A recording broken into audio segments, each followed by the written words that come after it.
Long pause. Amen. Good morning, good noon, good evening. Wherever time or place you're listening to us from, straight from the 909. It is Mark, Andre, and myself, Isaiah. Together, that's hip-hop. And today we are embarking on our first episode together. Number one. Oh, no. And we are discussing the album of our adolescence, gentlemen. The Slim Shady LP. Executively produced by Dr. Dre, from Interscope Aftermath Entertainment. There's a lot to go into this, but before we do that, I want to first get into briefly what the show is and what it's about, what we're here to do, so that way our audience is on page with us and they know what we're doing here. So it was on my mind lately that I wanted to do a podcast that was hip-hop-centric, but it was very broad, right? It was very broad. Very broad. And once I thought, okay, Mark and Andre, me, us three, if we did this, man, it would be very special. I mentioned it to Mark very hesitantly. He was on board. The thing is when Isaiah suggests an idea, it usually takes 2 or 3 times at the wherever we go out to eat. And he'll just lightly plant the seeds. It's like, man, be nice to start a little something again. He'll start with that. And then as the second and third time comes along, man, podcast really sounds good right now. Maybe we should be about hip hop or something like that. And then the third or fourth time comes like, hey, do you want to do a podcast? Straight to the point. Yeah, and he already had notes. But I already had it all planned out. I foresaw the future. But it definitely got the ball rolling because it's once someone has that idea planted into their mind, and once you brought it to me, it showed me that you had the gumption. Yeah, just the courage to actually try to take this on, and we're, as your friends, we're here to support that for sure. Yeah, I definitely want to say for sure Andre was it was you, Andre, and myself, Andre, but I wasn't sure if Andre would be on board, if he even wanted to do it, Yeah, I love hip hop. And there were some other candidates, but they're not Andre, There's some other people, but I'm telling you, the show quality would, it would not be at the top level. It would sink rapidly. It would decline. It would decline as it goes. Just to be honest, And so I shot my sales pitch to Andre, and I honestly, I wanted to send it to him a week prior to that. Yeah.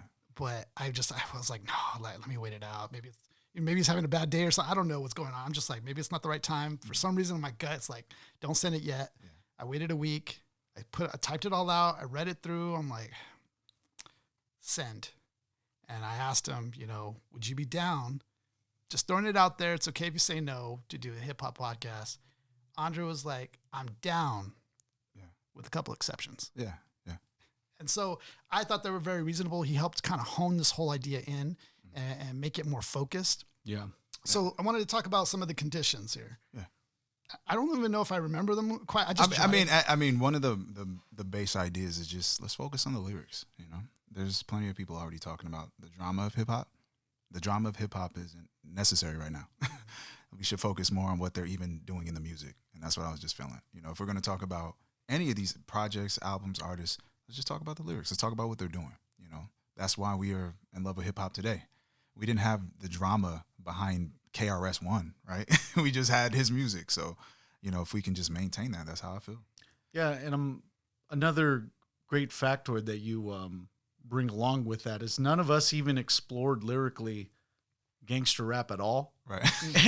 And to me, I think that would have been a disqualifier to even try to do something like this, right. Because if we were along that route, I think we would be motivated to be like, man, talk about the affiliations, because we would have known the affiliations. We would have known the charges or who the lawyer was. I don't know. That was my lawyer when I got caught. That's what happens though. A lot of these guys divulge into, we start getting political. We're down to the law and them in court, and we're trying to figure out all this extra shit. Who's the lawyer of the rapper? we don't need to go that direction. Let's talk about what's going on here. At any point, we're not the right guys on the side of the good spectrum. side of the tracks. But Right. no, the idea between us three thinking the same on this is the same. Yeah, come on. Yeah. I think one of the things you listed too also was no drama or no like about deaths and stuff like Yeah, that. I mean, we don't need to talk about that. Yeah. At the end of the day, they already got that news. Let's talk about something else. And I clearly, rap channels are not interested in anything about rap's like actual purpose, which is to tell a message and convey a message. They rather go behind the scenes and kind of destroy the character of what we hear in the music. So what I want to do is like, yeah, of course, there's a lot of scandal behind artists, but I feel like we should talk about what the artists have painted. You know, we don't talk about what Picasso did with all these women and all the drama. We talk about the paintings themselves. That's what we should do. That's just how I feel about it. So that was my caveat. That's all I asked for. And that really honed things in because at first it was more broadly for me, but that actually narrowed the focus of what it should be about. And I'm glad that he brought up those points. And so our objective is to discuss albums per episode, go track by track. And in some cases, maybe there might be an instance where we might just discuss one particular track for a whole album, or maybe the artist itself, like in his body of work or something.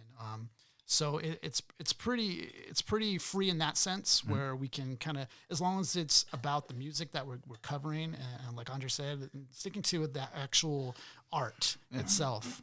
Let's look at it. Let's look at the colors of the painting. You know, people don't talk about that. So we'll release an episode weekly. And we'll release it on Mondays, I think, right? Is that what we discussed? Mondays? Yeah, bi-yearly. We're gonna Bi-yearly? For the first bi-yearly podcast, 10 episodes in. Welcome to. We're gonna be talking What was our about name again? Andre couldn't be here. He was at dialysis. His life changed. He's married with kids now. Jeez, bi-yearly. Andre's son's here. He's representing. Represent me. No, yeah. He gave a power of attorney to his son to control the podcast.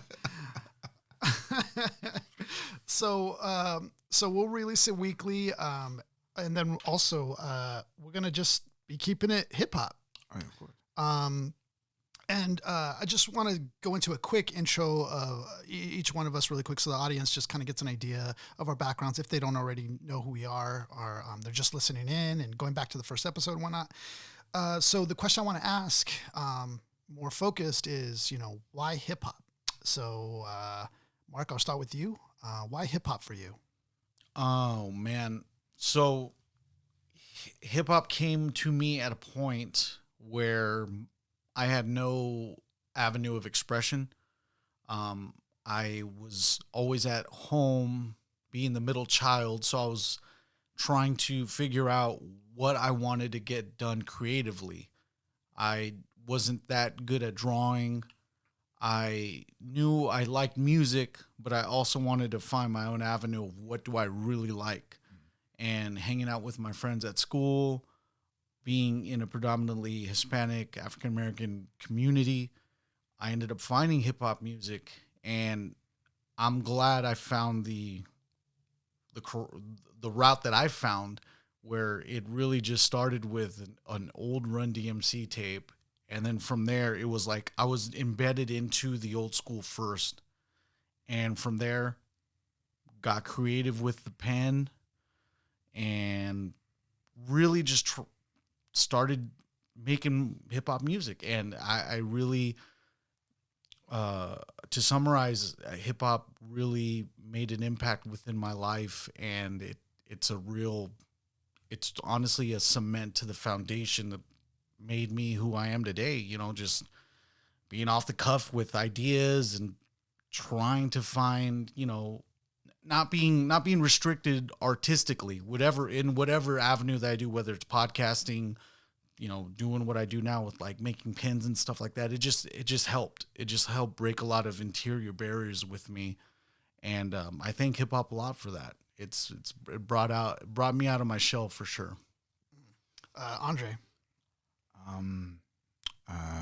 Long story short, man, when I was a young man, my mom always had me listening to church music, so we weren't really into secular music. And one time she left me. I was being babysat at my cousin's house, and they're the musical house. Like every person in the house sang or played the piano or they did something, right?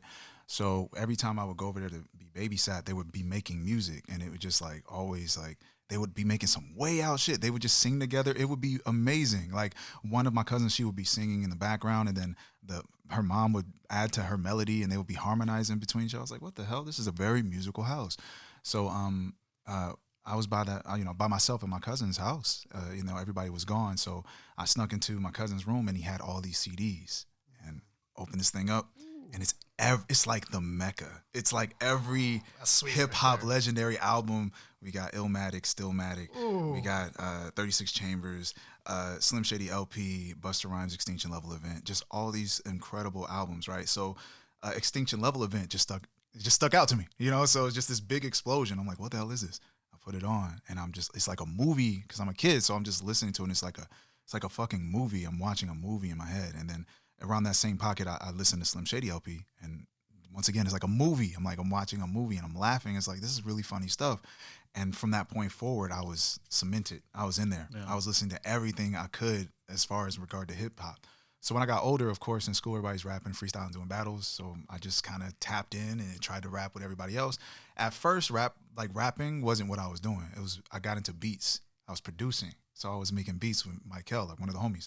So we were always making beats back and forth. And then over time, I just couldn't hear MCs, like they weren't rapping on beats good. And we would give these guys the beats and they wouldn't rap on them. So like, we give them the beat and they rap and it's like horrible. It's like, what can we do to, I need something better. Yeah. If there was some person out here, right? And then sure enough, with this kind of influence, like Em and those guys, I just started writing myself. And before I knew it, I kept rolling. I ran into Mark, and Mark got me into the freestyle game, and that's what happened. Everything after that was just freestyle. Everything was like, we can cultivate music on the spot. You can make everything on the spot. And that just, my love for it continued. It has not stopped. And then, of course, Lyricology 101 happened. I built the channel, just kind of wanted to teach my angle on it. And that's what I've been doing. And ever since then, it's just been hip hop. Everything is hip hop to me, man. every little bit of thing. I can watch sports and see hip hop in it, So that's just what it is. What about you, brother? For me, my brother was a big influence for me getting into hip hop. Kind of same thing with you, like Christian background. My dad was more into country. My mom was more into country. And then my brother, he was always like that rebel, and I remember he would take me on car rides, and he'd be bumping Bone Thugs and Harmony. He'd be bumping Tupac. He's more into that gangster West Coast. And, so I kind of vibed with it. But one day he had a Method Man on, and he was like, yeah, this is Wu-Tang. And I was like, I don't know what you mean right now. Like sounds like Kung Fu or something. Right. And so still didn't really get into it quite yet, but, that was like the foreshadow of what I would get into. And then, the Slim Shady LP was a big part of it, actually, a big part for me. Because once I started hearing him, I was just like, man, like the way he did it, he's having fun with it, and that kind of inspired me because my voice is also kind of high pitched, more in that kind of register. And so I was like, oh, let me start messing around with it. And then started getting into rapping like at home. And then all of a sudden I was like, let me bust it out over here at school. And like, some kids were like, oh shoot, like what the heck? And did a talent show for it and won the talent show. Like, and I was just like blown away. I'm like, dang, this is really like happening right now. What the heck? And started recording. We got into using Cool Edit Pro, using iMesh and downloading beats and making our own mixes. And then, I just started developing a love and appreciation for the art form because not only did I love hearing it, but I can also do it. And, I just felt like I was gifted in that area. I was never athletic, but music was my like avenue where it was like, yo, I may not be able to ball like hard as you guys, but I'll rip you lyrically. Yeah.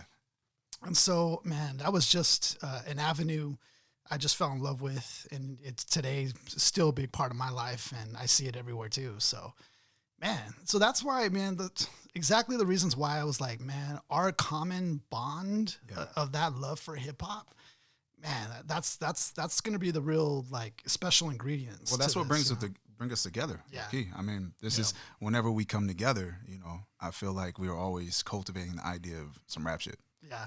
That's hip hop. That's just what it is. So yeah. we always got some kind of idea that we want to build upon, and it's always either we freestyling something or we're just improvising, messing around. Yeah. Everything's hip hop, man. All right, so let's go ahead and get into what we came to do, fellas. Let's go ahead and get into the Slim Shady LP. All right, let's start with a prayer. So let's start. Yeah, we got our right after that. We got our Ouija board here. We got our Eminem's still alive, but we're gonna try to summon him through a seance. Everything I think it'd be more effective just calling him to get an opinion through a seance. just to get the lyrics, we had to do all that. We couldn't Google the lyrics. So the Slim Shady LP released February 23rd, 1999. Obviously, we know that there was an EP before this that he had released. Yep. So I don't even know where to start with this, man. There's so much we could go into this, but I guess what I'll first start with is how was your first time hearing it? The initial reaction to it? Yeah. This fucking album? Ah, man. I remember it being the first album, the first group of albums I purchased, like with my own hard-earned money. And the thing, and then when I say that, it's because this is when albums cost $14.99, and I was getting paid $20 to work a Saturday at my stepdad's house, and so it's like the same money that I got that day, I would slap it on the warehouse music counter and just get that money gone. But it was Lil Wayne's first album. I think it was like, what was it, 5,000 degrees, 500 degrees, 400 degrees, 400 degrees. 400 degrees, sporty. 5,000. Yeah, it wasn't that high yet. He wasn't that high yet. He wasn't there yet. It's all fine. It was that. It was the Sporty Thieves No Pigeons single. Yeah, so remember No Scrubs? It's a group of guys that did the No Scrubs take. There's No Pigeons. And then it was this album. And the reason why it was this album that came to it is that earlier in in middle school and stuff, I was still digging in for hip hop music, and I found Vanilla Ice. And to me, listening to him, it was like, yo, this guy's actually a decent rapper. Ended up getting figured out all kinds of ways, but before all that was the fact that he was up there as like a great entertainer. Like he opened up for Hammer, all that stuff. So all that stuff fascinated me. And when I was just like, oh crap, like this guy is getting not comparisons to Eminem, but this guy's like, no, he makes Eminem look like Child's Play. Mm-hmm. So when I started figuring that out, you check out the box, the 24-hour music video channel, and My Name Is shows up on the music video. I'm like, oh crap, like I really got to see about this whole album. And this is one of the first albums I ended up getting with my money, man. And yeah, it's wild. Yeah. Wild. Yes. A kid, we'll get into a kid being 11 years old listening to this album is quite crucial. Right. Andre, how'd you first get your hands on or yours on it? Same deal. Like I said, I was at my cousin's house, and it was like sneaking into the porn stash, but it wasn't porn. It was just a bunch of albums. It really was. It was just in the closet. Like, well, it was just albums in the closet, right? And under his mattress. Yeah, right. Yeah. It's like in the weirdest place. And I opened it up like a treasure chest, man. And I was like, what's going to be in here? Albums. Oh, okay. So, yeah. He was in there looking for smut. I was looking for smut. I was looking for the real shit. Hey, but it was like lyrically. It was, but it's like my origin now. You know what I'm saying? Looking for something bad and bam. So, when I found the album, I put it on and without a doubt, it was like I said, it was like a cartoon. Like everything he did was so cartoonish. Everything felt like it was alive. And the songs were, some songs were just, to me at the time I was a kid, they were really funny to me. Everything about him to me felt like he was like a comedian. All of his jokes and all of his punchlines felt like jokes to me, you know, and he just had these really unique stories. But I mean, some of these songs, I mean, this was the explicit version, and this is the church kid listening to it. So it was something I felt like I wasn't supposed to be listening to. Like, I can't have this in my ears right now. But, you know, one thing about him, when I heard other rappers compared to M, was like, something sounds different. And at the time, I didn't understand what I was hearing, but I remember it's just something, his vocally, he sounds different. And as a little kid, I didn't understand was his rhyme patterns. He's rhyming everything. And when I listen to other rappers, they're just saying, you know, obscene things and they're talking in sentences. But to me, it felt like he was talking differently, and I didn't understand it yet. But every time I heard it, I just was like losing my mind. I think the funniest song at the time when I was a kid was, I think, I Don't Know Why the World Keeps Turning. As the World Turns? As the World Turns, yeah, there we go. As the World Turns, and I remember just listening to that one, and that to me was like watching a cartoon, and as a little kid. So this album to me, as like crazy and controversial as it is, I couldn't be seen listening to it with my mom. No. And then for real, which is funny, young kid. But one of the biggest hits, I think, from what I got from this album was the Hi, My Name Is video. Once I saw the video, it like solidified what I experienced with the album, because the cartoonish nature of that video matched what my little kid mind saw when I heard it for the first time. And ever since then, I just was like on it. I figured it out. And then as time grew, Eminem fan. Boom. What about you, brother? And for me, I think I was at my cousin's house and I was just hanging out, and we were watching MTV. Boom, My Name Is comes on. I'm kind of like shocked a little bit, like, who's this guy? Who's this white dude? Like, and you're right. His delivery was different from what we heard. At that time, I think it was a lot more deeper type of voices. His was more like nasally. It was in a different register. Right. And this guy was silly, usually, rap was more like about the streets or something, like the struggle. But this guy was just like a white dude, like middle class white dude, trailer park, like, and it was just different. The guy, you could tell, with Eminem, like his lyrics or his delivery, although it was like kind of simple, you could tell it was well thought out, which was like fascinating to me, because it was very like elementary, but it was also like doctorate type of like lyrics. And I could tell he put thought into what he was rhyming.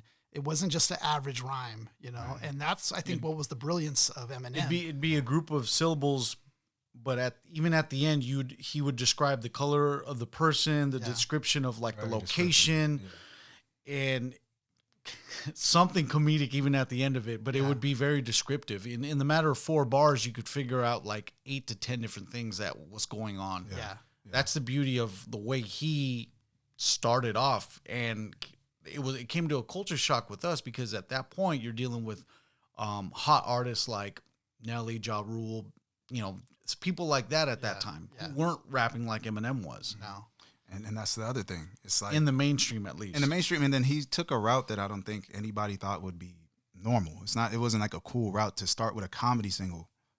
I would call it a comedy single, and then he kind of made it a formula after that, right? And comedy singles aren't uncommon. Busta Rhymes had funny singles. Redman had funny singles. They ran off of that, and they just kind of ran off. ODB had funny singles. Yeah. The whole concept is just, something to make you feel good, right? Yeah. This song is the craziest shit ever if you really listen. The hook itself is fun, right? But when you're listening to what this nigga's saying, like from the first thing you hear from him, he's talking about killing people, right? And he's already addressing the kids. So to me, I felt like there was a real serious formula here. I remember as soon as the newspaper hits him in the face at the beginning of the video, I was done. Like that was it. I was like, I think that was the moment I became the ultimate fan. Like as soon as he's just waving, gets hit in the face with the newspaper, like that's it. There you go, I'm a fan. I'm done. I'm a fan now. And after that, I caught all of his underground stuff in that period, and then I learned his style. Then it led me into other rap. You know what I mean? Yeah. And then I would hear other rap from that technical standpoint. Not only did it lead you to other rap, but it also led to it actually led to teenage boys bleaching their hair. Right. Yeah. Jeez Louise, man. When I was back at school, like everybody has a blonde. The next year, everyone was just blonde. I was like, what the heck? Like everybody is now. Yeah. Yeah. And also another way I discovered Eminem, because I wasn't able to go, I didn't have like a chores, I didn't earn like an allowance or whatever, so I wasn't able to go to the warehouse and buy a CD or anything yet. But the way I was able to listen to him was by free downloads. iMesh, Kazaa. LimeWire. This is people in our generation who know this. Yeah, LimeWire. While I would be playing like Counter-Strike online, I would be downloading this. Like I'm using like way too much bandwidth than we had at the time. But I'm downloading free downloads of this random music because I don't even know what's what yet. I'm just like picking everything. And then I got my hands on Role Model. And this is like the second time I've heard Eminem, and I heard Role Model, and I had that on repeat for weeks. and I'm just like Weeks. studying. Yeah, it. trying to find the lyric sheet, Studying writing the lyric sheet. Right, you have to think write he's the lyrics talking down. about. I was just like, this dude is ice skating on this beat right now. Mm-hmm. I didn't even know Dre made the beat. Yeah. I was just like, this dude is like a master right here. He's just doing it all. And in some way that to me was like my first glimpses of like the real Slim Shady kind of. It was that style. Yeah, It where the was like- alter ego peaks out more on this album than I believe any other album besides what the Eminem show, perhaps. Yeah. But it's a great look into, like Andre mentioned, the comedic style of a rapper, where it is very ambitious to make a comedic single, Right. Because usually your comedy opening single. Yeah, your comedy song comes right after like a skit that you do. Yeah. That's where it comes off after this one. Right after the PSA that he does, which is kind of has to be a little serious, a little bit of a disclaimer. Yeah. But at that point, you're all like, "What the heck?" This guy's talking in no less than one verse. He's talking about getting one of the Spice Girls pregnant. He's talking about, do you like violence? It's like one of the first things that pops off. Hi, It's kids. Do like- you like violence? Like, yeah. And oh, that's another thing. As far as the production value, that stood out even as a kid. I think what I want to, stick out in this whole conversation is we were young. And even as a young person, this really affected me. Like it actually, I don't know, all the lyricism, all the technique, all the tactics, they still came through because when I got older, I came back and went, damn, I got that joke when I was a kid. Like, he was so creative with this process. And I think the Dr. Dre back in this project is something that matters more too. Yeah. I think at the time, hi, my name is, saying the name's wrong and shit, but yeah, my name is like hearing that beat, I didn't think Dr. Dre. Yeah. When you hear it for the first time, your brain Yeah. doesn't immediately jump to Dr. Dre. And then when you hear it later, you're like, oh, that is Dre, but that's a lot of that comes from what him and M collaborated on this whole project. It's like some beats on here don't sound like Dre, but they do sound like Dre. Yeah. It's the production quality overall that I'm speaking on though. Dre definitely made sure that he delivered every line perfectly. And every bit of this project stands out. Those background noises and shit, like 97 Bonnie and Clyde wouldn't fucking work without a lot of without sound that. effects, Those effects, the background shit that Dre knows. He knows the quality. He knows how to make it cinematic. So as a kid, I'm like, I'm watching a movie here. Even though that song is disturbing, I'm laughing because I'm a kid. I don't understand what he's talking about. It's a good unique marriage too. Yeah. On the way here, Andre and I were talking about it, where Dr. Dre takes a gamble on a gentleman that he heard via demo tape, and Eminem realizing, hey, look, this is me getting signed to a major label, getting the pat on the back from Dr. Dre. Yeah. I got to come with it, Eminem. Dr. Dre's like, okay, now let me unearth a lot of beats that I've been saving for a particular time. And then I was just like, damn, but my him and I name would think- is? yeah, Right. but my name is. Let me see what you could do with I've this. never heard whack- that Right. No, and looking him dead in the face though, like really like this will be your single. Yo, but and he's like, He has to make something out of it. and they mashed out that song in an hour. I ended up finding out they mashed out My Name Is in an hour together. that's fire. So you just imagine just hearing the beat within 10 minutes. He's all Hi kids. Right. stapled his nuts to a stack. Right. My English teacher. I know, literal fact. My English teacher tried to flunk me in junior high. A little fact. I know. Just Oh, let me get on that real quick. I'm sorry. Just another aspect of the quality on the album.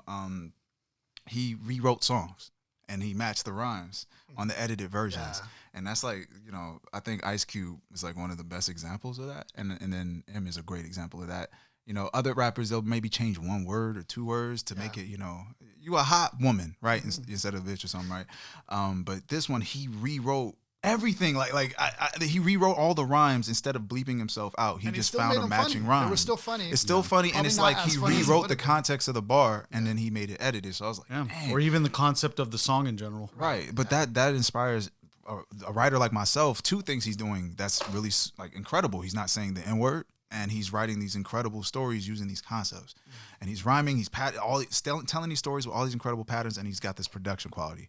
he was hungry and he wanted people to like. He was going hard on this album, man. Yeah. He put his heart and soul in this one, and that shit shines, man. It really does. They're really coupled together for that one for sure. Yeah, man. It's the Dre and M. Dre and M. I think they were both in the same pocket. Like, we gotta really handle this. Yeah. And it's a perfect blend of storytelling and battle shit, right? And I don't think he ever did that combination again. So really quick, can we also talk about the cover really quick? So as a kid, I'm like, hey, why is it? Can we talk about this? Can we appreciate? So you're looking at the font. A couple of things to note is that there's a lot of the overall dark tone of the album. As a kid, I'm like, why is Homegirl chilling in the trunk? Why don't you go with him? And then I end up finding out, oh, this story just took this thing went south quick. Shows the childish nature of Slim Shady himself with like the like it looks like the THE. Remember the video company that did the Teenage Mutant Ninja Turtles thing? Kind of looks like that. It's just childish. But it was planting the seeds to this alter ego that he had, and then you have in the inside disc art, there's a pill that's on this side, like there's like a pill that opens up. It's a Vicodin. The Vicodin. So we can try it. It's a real Vicodin. Right, it's a real Vicodin that comes out. Yeah. I don't know. This is the one that was printed in Mexico. Just so ground up in the powder. Might get it. It's under the CDK. What I was gonna note is like dark as all hell though it looks. The Slim Shady, the colorfulness of the Slim Shady on this cover. It also reminds me of like that playful tone of babality from like Mortal Kombat. You know, because in Mortal Kombat it's very serious, right? Like, well, not serious, but it's very gory. It's more it's for the mature, right? But they have like a babyality type of fatality, right? Babality. No, it looks like fun. It looks like fun. I think one of the things was, like I said, when I was a kid, it was just a list of CDs, right? So I don't know any of these artists, so I'm just going through. And like I said, Busta Rhymes, his shit is just a massive explosion. It's just bright red and just colors, and it looks ridiculous, right? And then I'm going through it. It's like Bobby Digital from RZA, 36 Chambers, just some guys hanging outside. And then this one, and it's like, the fuck am I looking at, right? I'm like, I don't know, for real. I'm like, I don't know what I'm looking at. And just like he was like, is there a lady in the trunk? But on my end, I'm like, chilling. On my end, I wasn't looking at this shit. I didn't even see the colorful stuff. I just saw like, who's this crazy person and why is he so upset, right? Like, I mean it. And it looks like it looks like the back of an alternative rock album. Right. It doesn't look like anything that like. It didn't look like anything. You don't know my pain. No, for real though. I mean, when you're going through a pile of albums, man, and I don't know, it just. Yeah, as a kid, I always trust my childhood, man. So it's like anything I loved as a kid, I love today. That's just how it works. So I was going through it. It's just no bias. I don't know who it is. I didn't even know anything about him. Just seeing it, it was like, all right, let me put it on the list of things I listen to. I did want to say that, I think it's a perfect cover to resemble this album too, because your starting album though, man. Like, come on, that's your first fucking cover. Like, it looks like horrorcore, man. It looks like as an adult now. Compared to when I was a kid, it looks like horrorcore. It looks like something like, Necro would have made it some shit, right? Yeah, exactly. I think Necro album called Bedtime or some shit. And it's perfect because like you have the playfulness of that colorful Slim Shady, but behind that you have the undertone, like darker side, which is what this album is. It's playful, but yet it's also the undertone of it's something being for real, like things he's really going through, which, the cover background it represents that undertone of darkness. It's a horror album for kids. Right. That's what it is. Yeah. It's like a child would love this horror because that's what it is. Right. And then as a true MC though, it's like a little kid doesn't understand what they're experiencing, man. So it's like he got away with that shit. Yeah, that went over my head for sure. He got away with it, man. I feel like it's just something he got away with. I also do want to mention the moon. I think the moon represents heartbrokenness, just to me personally. I got you. And I feel like, there's different songs that mention, the moonlight, Moon River, all these heartbreaking songs. I feel like the moon also is a part of that heartbreak, and it symbolizes that as well. Oh, we dropping symbology in this joint. Let's go. No, I get it. I thought it was just a dark ass album. Yeah. Full moon. That's what I was thinking, But that's actually really, I thought about it. This is kind of like a heart wrenching album. Yeah. Laying Easter eggs to one of the songs further within the album too. Yeah, true. It's like an anime or something. Yeah, it is. It does also represent the 97 Bonnie and Clyde track that's on the album. Which was actually, I didn't end up knowing this, but he remade the album he remakes the album with Haley. In the Slim Shady LP, and he didn't tell his girl, And this girl ends up finding out all this stuff. She gets crazy. She's like, "What? Why'd you do all this?" And like, she ends up finding out the day the album's pressed that, like, oh, well, Haley's on this, and that's actually Haley. There's a dude who did like we're going to Chuck E. Cheese, but we're going to record this real quick. There's a dude who did like a whole cover on just Eminem and Kim's relationship for the 30-year span. It was like a 3-hour video. Who has time for those? Who does it? Bro? Who does it? A Kim and Eminem retrospective. What the hell? Do an Eminem one. What's a Kim and Eminem retrospective? Who gives a fuck about that Kim? time, man? Right? So one more last Haley thing. gets any credit barely. Like, it's about him, man. One last thing is, I don't think this guy looks like Eminem. It's supposed to be Eminem, but it looks more like a stunt double, so I could just Channing it Tatum. looks more like Norman Bates or like or even Fred Durst a little bit, but it doesn't look. It doesn't look like Eminem. Fucking Fred Durst is in for the album. All right, so let's go into the first. This looks like Chuck. Looks like Chuck. Let's go into the first track. It does look like Chuck, bro. Peace to Chuck. First track, we're talking about the PSA public service announcement. Which I thought was real. I thought it was getting real when I heard it. I was like, oh wow. So what am I about to hear? Yeah, I thought it was real. As a little kid, I thought it was real. Not a lot of albums doing disclaimers like that. In many hip hop albums I've listened to. But it's also smart though too, because even though he's joking, it also could it really protect him from any lawsuits that people man, might? I think that's just like, if anything, it's just preemptive. It's just telling you you're about to get into some trouble. You know, that if anything, is just to tell you you're getting in trouble. Yeah, and to not take it seriously. Right, I mean, it's the same thing as him saying at the end, like, don't do drugs, and then within the next verse, he's telling people to deliberately do drugs. Don't do drugs as you get prepared to be told to do drugs. Yeah. The one part I was only confused with was the part about, don't listen to it. Your children with laces in your shoe. What does that mean? Because they're going to be tripping. That's the whole point. It's going to be tripping. No, dead ass. I was thinking because like if they have laces in their shoes, they could take it off their shoes and like hang just strangle themselves. Hang or like do something crazy. What? I don't know. Because I was like, what meaning could that have? Yeah, I thought it was to prevent them from tripping because it's going to be a trip. This album's going to be a trip. Okay, yeah. Okay, then. Or I was thinking also too, well, if you're children and you have laces in your shoes, that means you're just old enough where you're a child but shouldn't be instead of the Velcro strap? Yeah, I was thinking that too. I think if anything, the PSA was just to get you ready for some madness. Okay, so we got the PSA. Yeah. The single is coming, Right. And to imagine this is the beginning, right? Infinite came before this, but that don't count. It's like Terminator 2. Like, this is like Terminator 2 technically. Yeah, this is like he was single A ball. Yeah. And this is him in the majors. Like, and we're talking like, advertisements from East to West Coast. This isn't Eminem doing Infinite within the bowels of Detroit. This is the perfect coupling of Dr. Dre taking a bet on Eminem's, oh crap.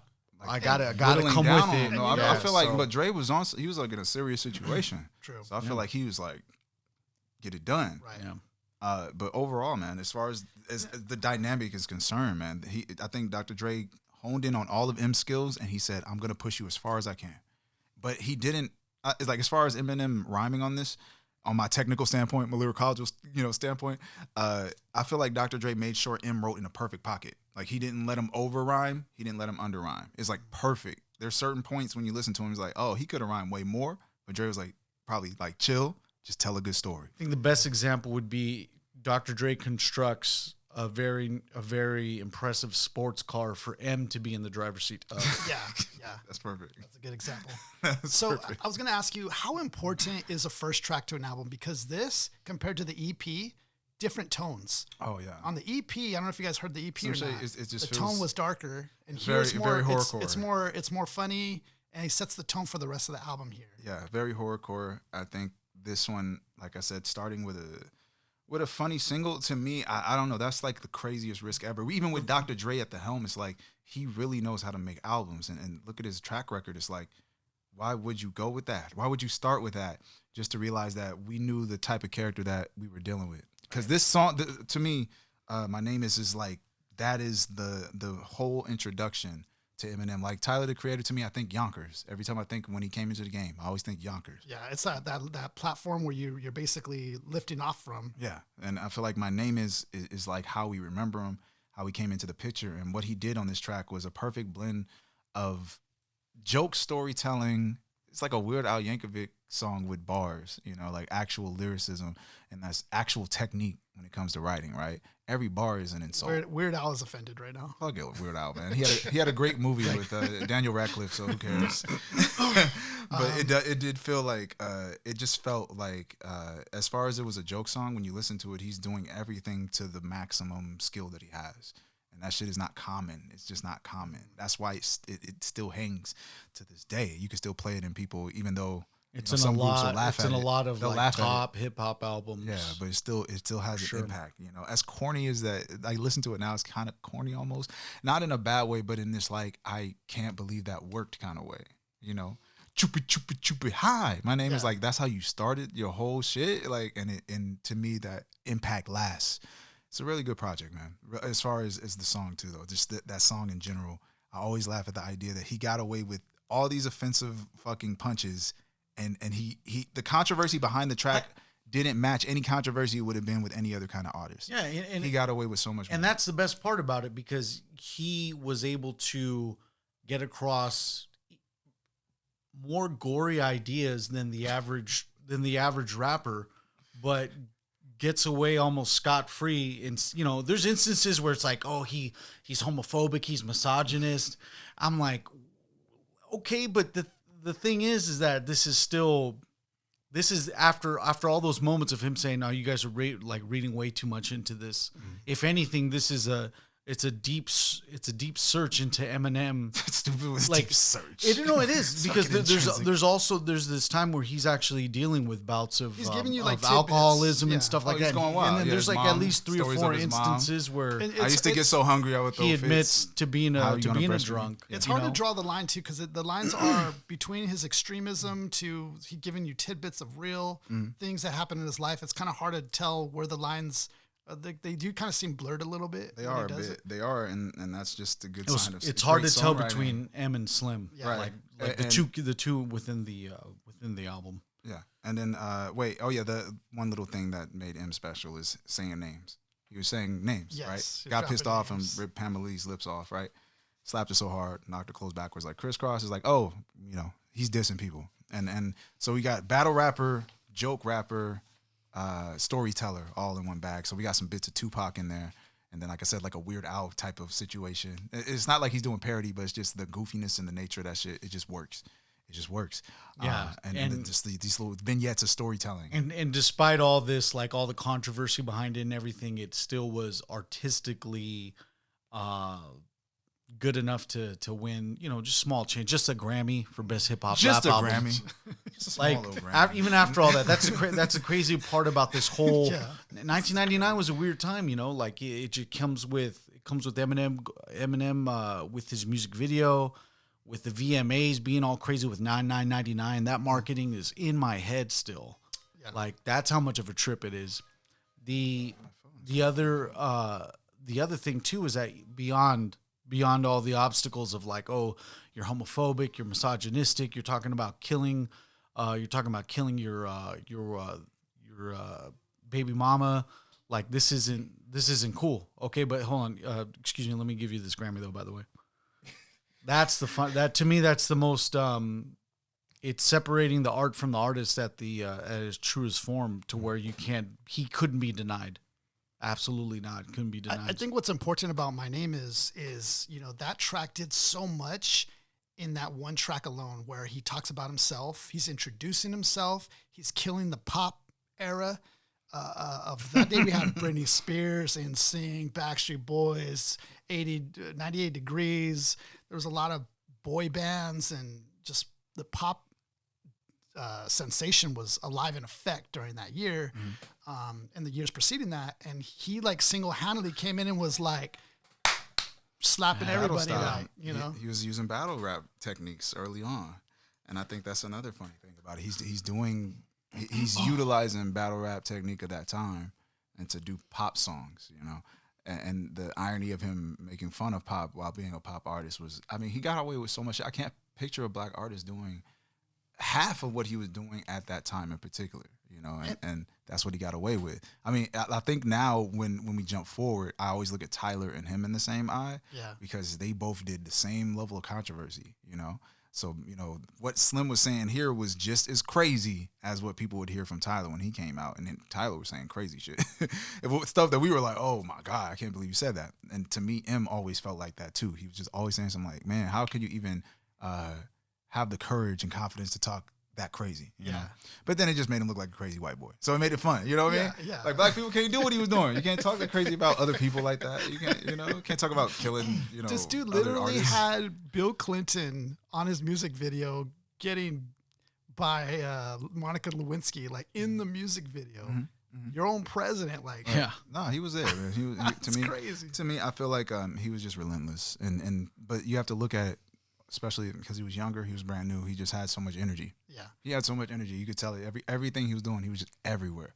And after this project, man, he just was fucking all over the place. Yeah. He was all over the place, man. The next track, man, if you don't mind me hopping into it, because I feel like we're still on My Name Is. Yeah.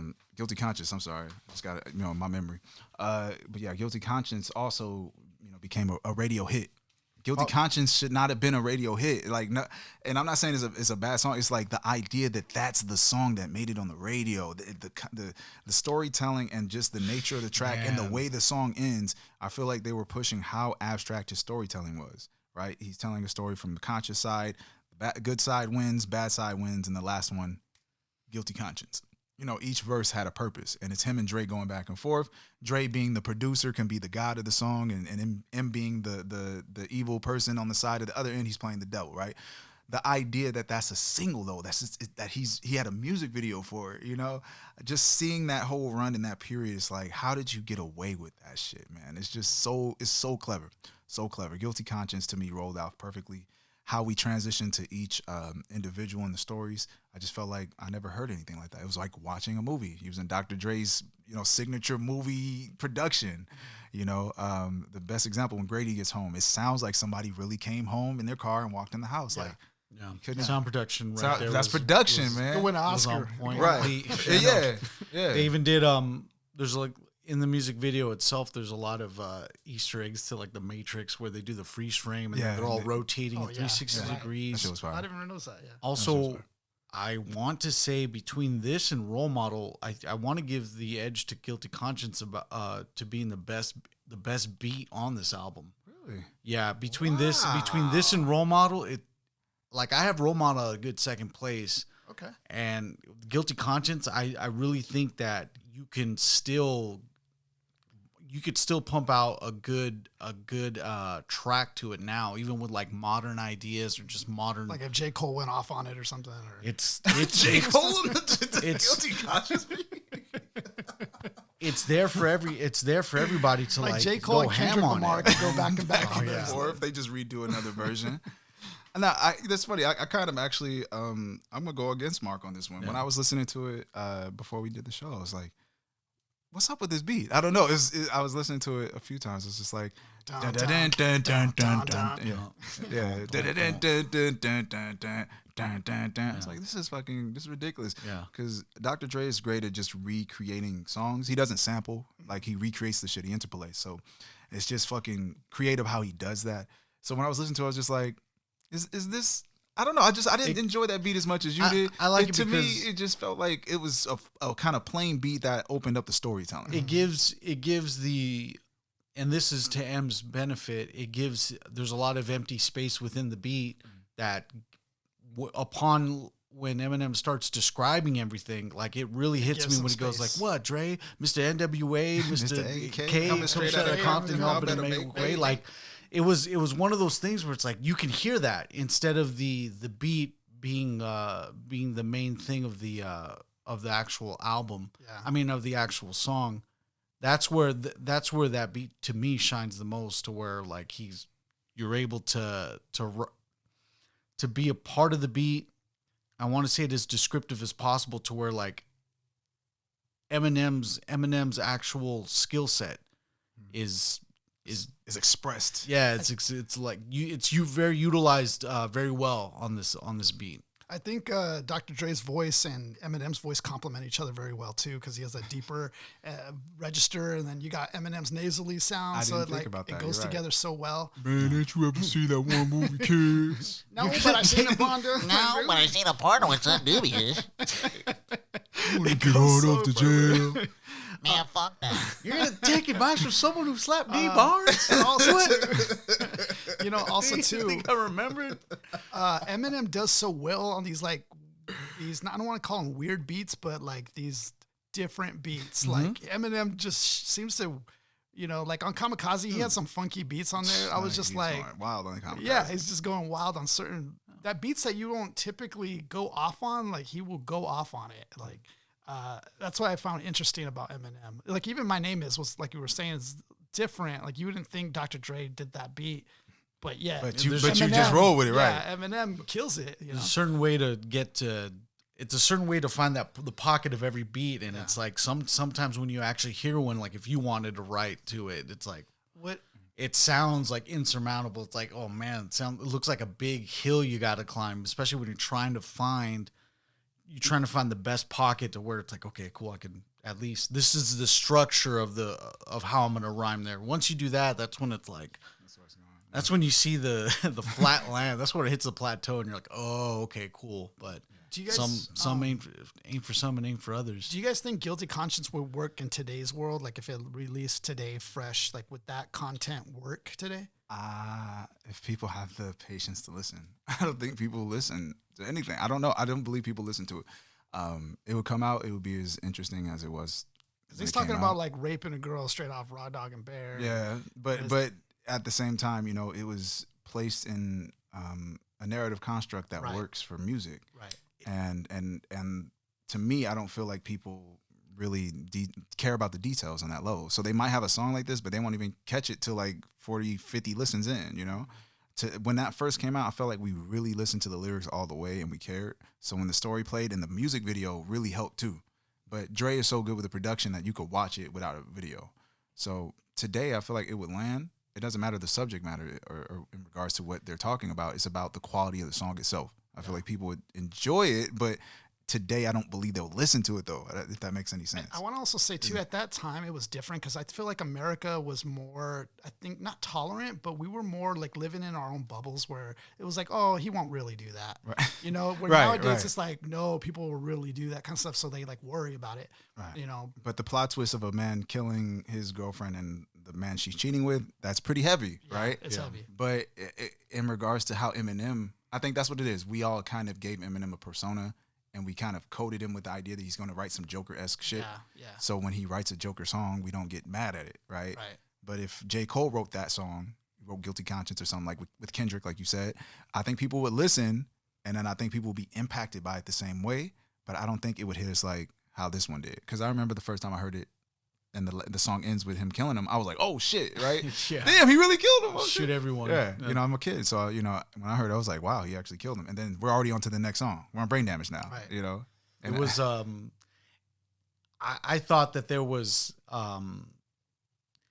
in terms of actually taking this song to modern day, as long as you've put the lesson at the end of it to where you're not supposed to do those things, because there's a big difference of actually like, hey, waste them all. Right. Guilty Conscience. The whole game was, chess game in your head. Or actually having the actual person within the situation actually go the right route.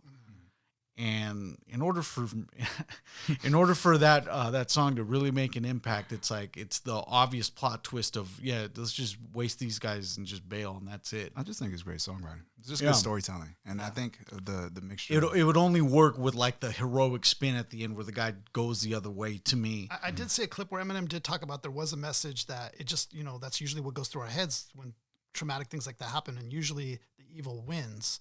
But he doesn't say the message, I think, black and white like that in the song. It's really for you to interpret and get. The context of the song is white, black, gray. Dr. Dre wins in the first verse, so that's white. Eminem wins in the second, that's black. And the second one, they come together. Right. They both have an agreement. And they go, the best option is the gray option. Just kill him, right? because that's just how they want to do it. And M flips the logic of how good Dr. Dre apparently is, and there you go, he wins.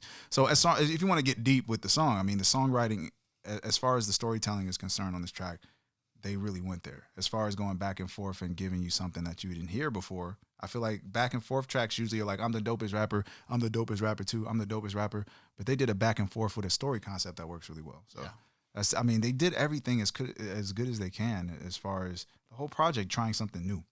Every song they tried a new trick at least, and that's something I like about it. So yeah, man. All right, we got the next one is Brain Damage. This was originally on the EP as well. Yeah. What do you guys think about Brain Damage? He's convulsing. Oh my God, we're gonna have to shock him. We're gonna have to shock him. That shit is it's a good autobiographical tale of how his life was when he was young, getting bullied in school, right? And told in this cartoonish format that made it almost seem like it wasn't real, right? Yeah. So up to the point where I was doing research for this whole album, I didn't know that D'Angelo Bailey was I don't know whether we ended up finding out through lawsuit that he wasn't an actual bully to M. Okay. But he was just some dude that I'm thinking Eminem was like, he man, didn't what rhymes with D'Angelo? What rhymes with D'Angelo? Oh yeah, D'Angelo Bailey. Let me just use that as so it was along the lines of maybe he actually did bully him, but D'Angelo Bailey actually worked for the concept of what he was writing for within the verse. Right. An eighth grader that acted obnoxious because his father boxes. D'Angelo Bailey ended up suing Eminem for that. And really? Yeah, all his litigation for it. We'll go later into who else sued. But he can sue back and forth for this album. I have nothing but litigations in this. The amount of settlements basically offset the whole profits of this album. Imagine, Eminem didn't make any money. That's half of it went to litigations. So is it? I'm not sure. So does he claim that he has brain damage from just being picked on in adolescence? It's the brain damage of how he's affected by the conditions of being bullied and not having it. He can't do anything back. But then also he does do something back, and he has that breakthrough. But then at the end, after he finally fights back, suddenly everything became great. He couldn't, that whole situation. Then he gets his ass beat, his brain falls out of his skull. So at that point, we're divulging into cartoonism, right? Yeah. That nigga's really cartoonish. So I feel like he was very realistic at the beginning, and then by the time we get to the end of the track, we're in a cartoon, right? And that's how the song feels to me. But once again, it's just that cascading story effect he has, man. He's just really good at putting the story together. And this is one of the many examples within within his album where his mom actually ended up suing him. For this one? Yeah, because it was still the my mom my name is, and then this instance where his mom starts beating him up as well. So his mom tried to go serious with the litigation, but the judge ended up saying it's no, look at the lyrics towards in the beating sequence. It's it's funny that Andre mentioned it, but it's way too cartoonish to be believable. His brain didn't spill out and I'll go back all in, and here he is in the defendant chair. The brain fell out of the skull, making this dope ass album. Right, and then he just fucking stapled it back on. Right, it's impossible. The evidence is insurmountable. Right, he started rapping within his testimony for his cross examination. But man, it's like that perfect. Just that perfect example of the movie song, right? Where you just get to watch him tell a story. It's not exactly 100% real. It's not, but there are those moments of him getting bullied. Yeah, exactly. That's that pen, man. The pen game is crazy. What's the thing that you could put within a based on a true story? If you put based on a true story within any movie, right. you could take so many avenues. Liberties, you'd be all right. This is kind of one of those things where it's like Eminem's bully journey based on a true story. I present Brain Damage. The Eminem story. Yeah. He does reference brain damage, I think, in a couple of other tracks. I think the last track he represents, something about brain damage too. So it's a recurring theme. Oh yeah. Nah, this one's this whole album's about mental health. It's just being messed up by life. Number 5, we have Paul Skit. Where Paul Rosenberg calls and says, "Yeah, you got to tone it down." Yeah, okay. just more of the PSA energy to me. Now this is a reoccurring thing that throughout his I know on the Marshall Mathers, but Does he continue on with this? I don't remember or not whether he's in other albums. Yeah, he's on. Either gets mentioned. He's a recurring character. For, I think, he gets mentioned a lot. Yeah, probably three throughout albums. a lot of I've heard him, albums. maybe 2 or 3 albums. He pops back up. Just like, hey, I'm calming down every time, but never listen. For real, yeah. No, I think, yeah. Was he on Kamikaze or no? Nah, he was on, he was on Kamikaze, I think. He was on Eminem's show. Marshall Mathers. And he was on Marshall Mathers LP. Yeah. And I think he might have been on another one after that. Maybe Bad Meets Evil? Nah, I don't know. Okay. I'm not sure. Okay, so... But yeah, he pops up every His now and lawyer. then. But yeah, but His it's lawyer, just more of a PSA. his actual though. lawyer. It's just more of a PSA. We can move on. Your from faithful attorney at law. Hey, you gotta Yeah. tone it down, bud. But now at the time, that's what it is. At the time, everything sounded real. So I don't know if that was like real. So Yeah, was that a real phone call? I don't know. It's just, at the time, I think. I think it was a skit. Yeah. I think that's where he was at. I heard the album, man. I need you to tone it down. Right. All right, so the next one is If I Had. I actually enjoyed this track a lot. I think it was because he kept repeating that, I'm tired of this. I'm tired. And I was just like, man, it's hitting everything he's tired about. Yeah. Like that feeling of emotion. You can just, I felt that, when he was saying like, I'm tired of, just when he was just going down the list. Yeah. It was, this is one of those where it's like you actually hear, Eminem just rapping about, again, there's like still, situation. there's still like seeds of his alcoholism. There's still seeds of like him being poor. Yeah. It's just like, I think of Detroit. It's just a Detroit song, man. It's just the struggles of Detroit. I felt he was more real here on this one. Like this was like for real. This was Eminem. Yeah. Oh yeah, absolutely. absolutely. Because he has that Tupac influence, right? And like Tupac always has like the black song where he just goes like loses his mind, and then he has the good song where he has his glasses on and he's talking about his mama. That's what it feels like. It feels like this was the Eminem that wears the glasses. Like he's just trying to talk about something real. Yeah, because that's cartoonish as we were in Brain Damage. I feel like he really rolled perfectly in and got his pen game together and just talked about some real shit. Cool. It's cool too because like if you're looking at the whole lyric sheet, it's like it's tired, I'm tired, and it's like imagine just writing that. Like if you just take it from a legal pad here and just like you just see, I'm tired of this, I'm tired of that. And then you kind of end up making a system, but I don't know whether or not it was one of those things where it's like, yeah, this is like exactly what I did it for. No, it's like it looked like he therapeutically put it together, right? Yeah, I got you. It's like something that he actually wrote on his own on some like, I'm just tired of this, I'm tired of that. This got to be to where he's naming a lot of factual things within his life. Let's go down the list. Let's see. I'm tired of committing so many sins. I'm tired of always giving in. This bottle of Henny wins. I'm tired of never having any ends. I'm tired of having skinny friends hooked on crack with many thins. I'm tired of DJ playing your shit when he spins. Tired of not having to deal. Ooh. I'm tired of having to deal with the bullshit without grabbing the steel. Ooh. Tired of drowning in my sorrow. I'm tired of having to borrow $1 for gas to start my Monte Carlo. Yeah, come on, man. You already know. Like, as far as that feels paints like a picture. It paints a picture, and it feels like some slam poetry, man. Yeah. It feels like you could be on the stage, without a beat and do that one, and that would work.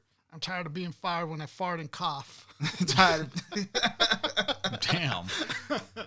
I'm tired of getting paid $5.50 an hour. Woo! Now it's going real. $5, that's the realest shit in the world. All right, let's move on to the next track then. 97 Bonnie and Clyde. Yeah. Ooh. How the hell did he get away with this song? I heard that he wrote this song while he was like working at the a food place or something. He would show his coworkers, and they were like, kind of like, whoa, that's pretty dark. Yeah, that's right. It's hardcore, man. And then they said he ended up getting fired, but they didn't say that was why. But damn, do you imagine like, tired of being fired every time I share my bar? Hey, what's up? Welcome. You want to work at the same PM? We're the AMPM that fired Eminem while he was making 97 Bonnie and Clyde. Welcome on board. That's like their claim to fame. It's like that. They have the burger, the 97 Bonnie and Clyde burger. Eminem was in this kitchen flipping burgers when he made this song that got him fired from here. It's that burger joint on the pier too, so it's like even more. It feels like the album cover. This may or may not be the album that they digitally imposed on the album.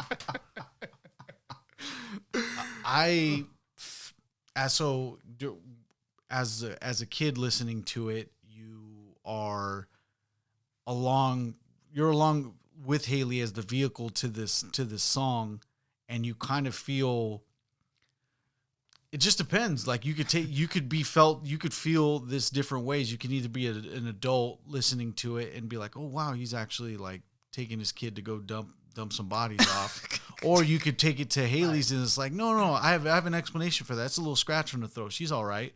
It's like, dang, like you have two routes where you can start believing, and then as you get older, you realize, oh, he's actually doing some dirt for this. But crap.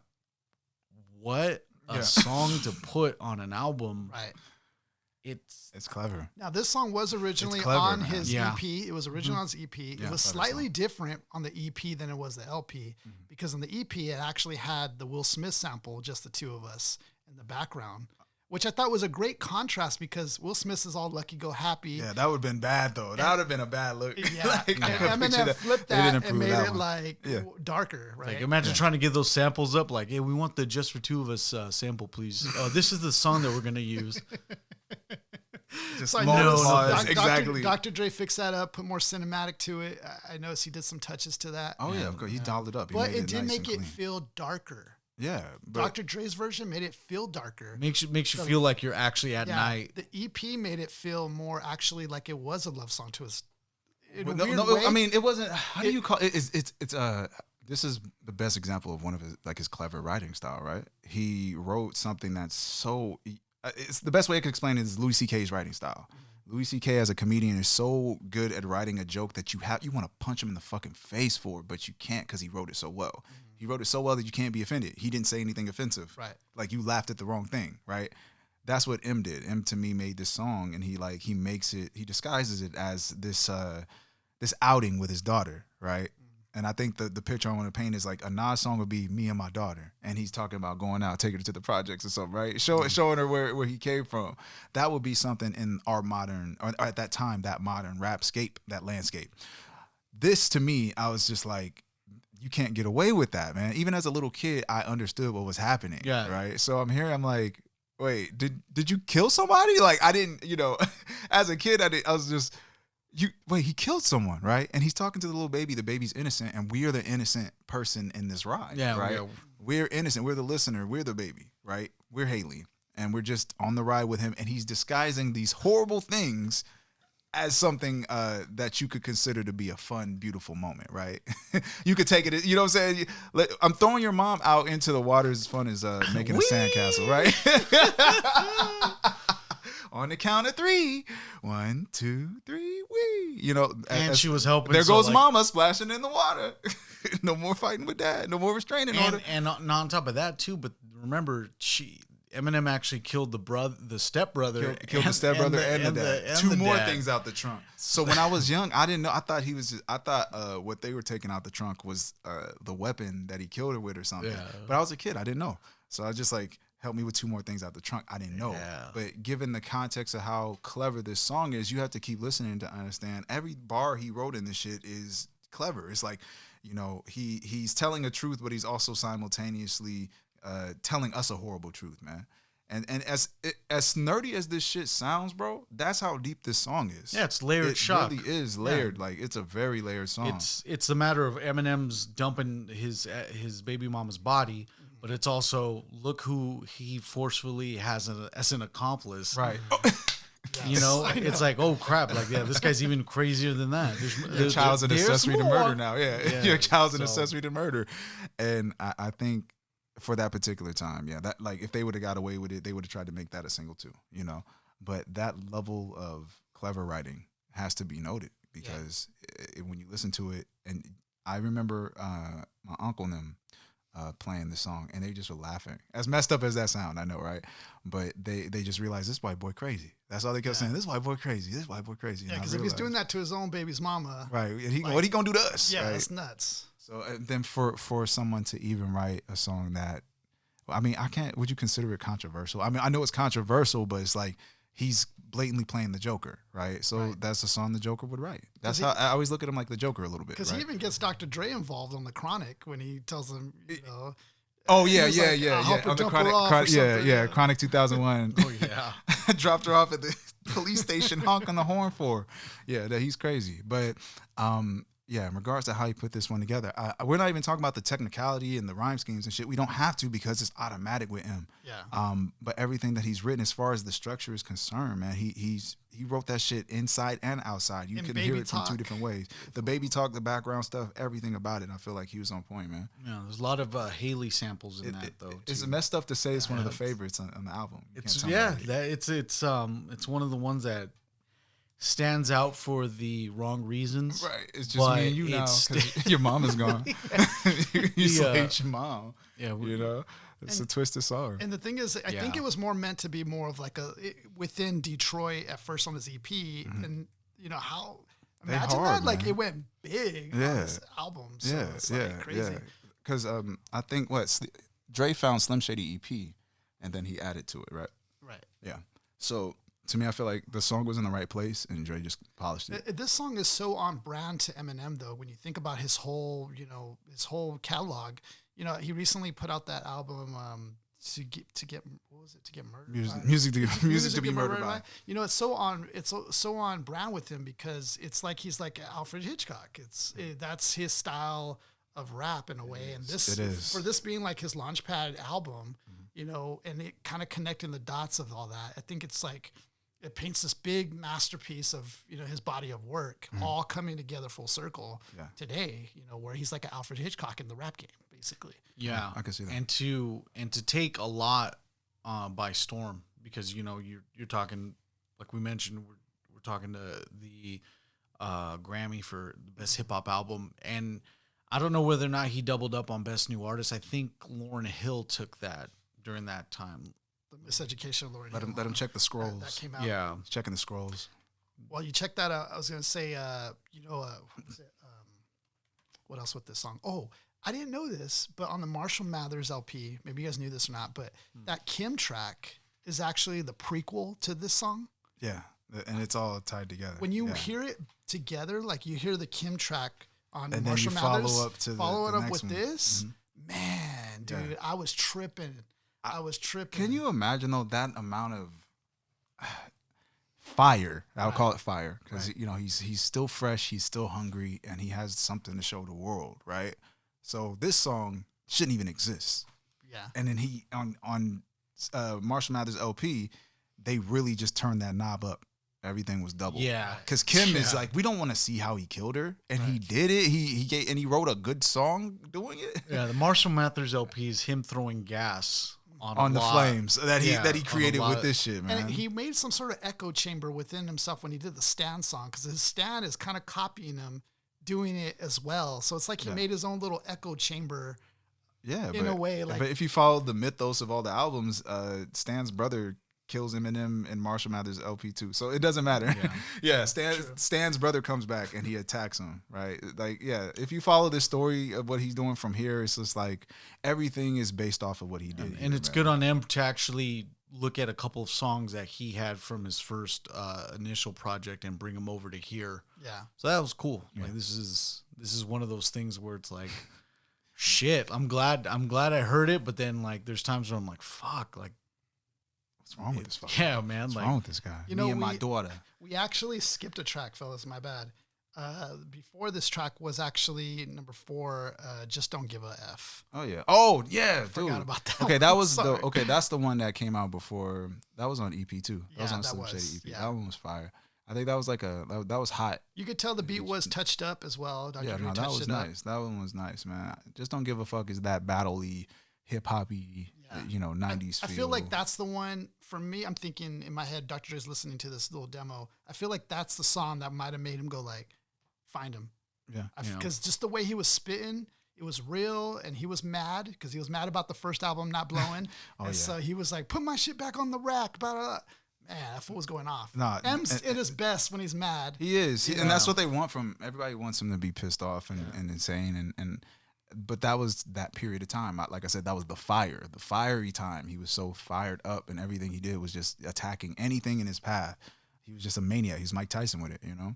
And Just Don't Give a Fuck was the one that's like, that's his battle joint, right? And and what I mean by battle joint is like, I'm talking to some imaginary opponent, right? You're so whack, blah, blah, blah, right? You couldn't press if you press a double album. You couldn't sell 2 copies if you press a double album, fuck it, right? But yeah, he's on that shit, right? And once again, I can imagine he wanted to do something with all songs like that or something, right?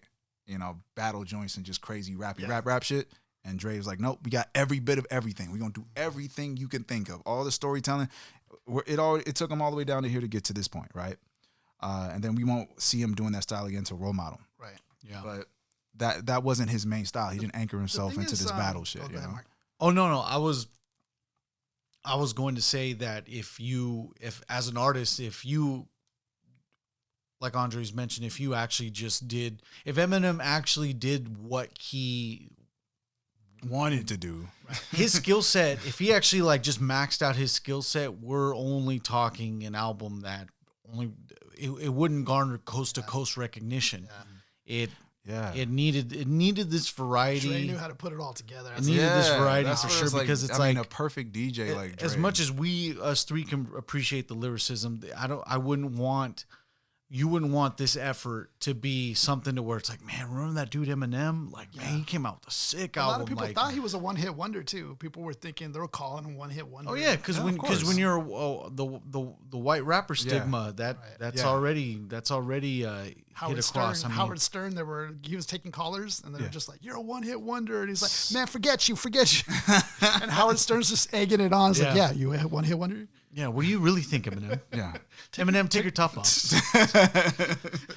I was about to say that. Oh God, that's the beauty of Howard Stern. We know his gimmick. What was I gonna say about Eminem? this How about you take your top off? Are you mad? Take your top off. Stupid. I listened to Infinite, and it wasn't bad. Like, it was really good, but it wasn't bad. You feel like, though, it doesn't give you that roller coaster flow. ride. Yeah. It doesn't give you different things. Well, I mean, he didn't have. I mean, I'm pretty sure he had a team of people helping him out, but he didn't have Dre. Yeah. And to me, you got to consider also Dr. Dre's not only a producer, he's a super DJ. Yeah. So he knows how to form a playlist.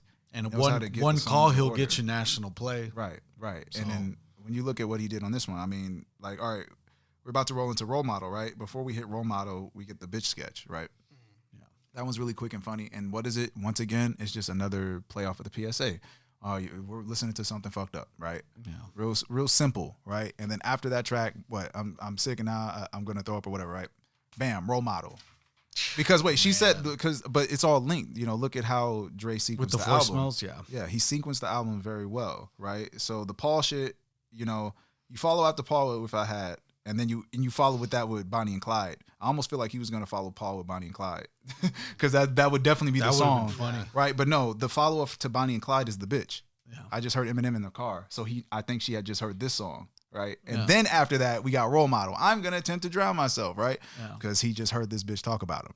So everything on the album is connected. It's all a story. It did flow. Yeah, he flowed. Everything flows, brother. Even the intro to the My Name Is was a perfect. Everything segue. rolls perfectly, man. You could listen to this on vinyl with no issue at all. Yeah. And then Role Model is that one. Man, I played that shit for so long. I had that shit on repeat. If you ever needed, there's a lot of songs within.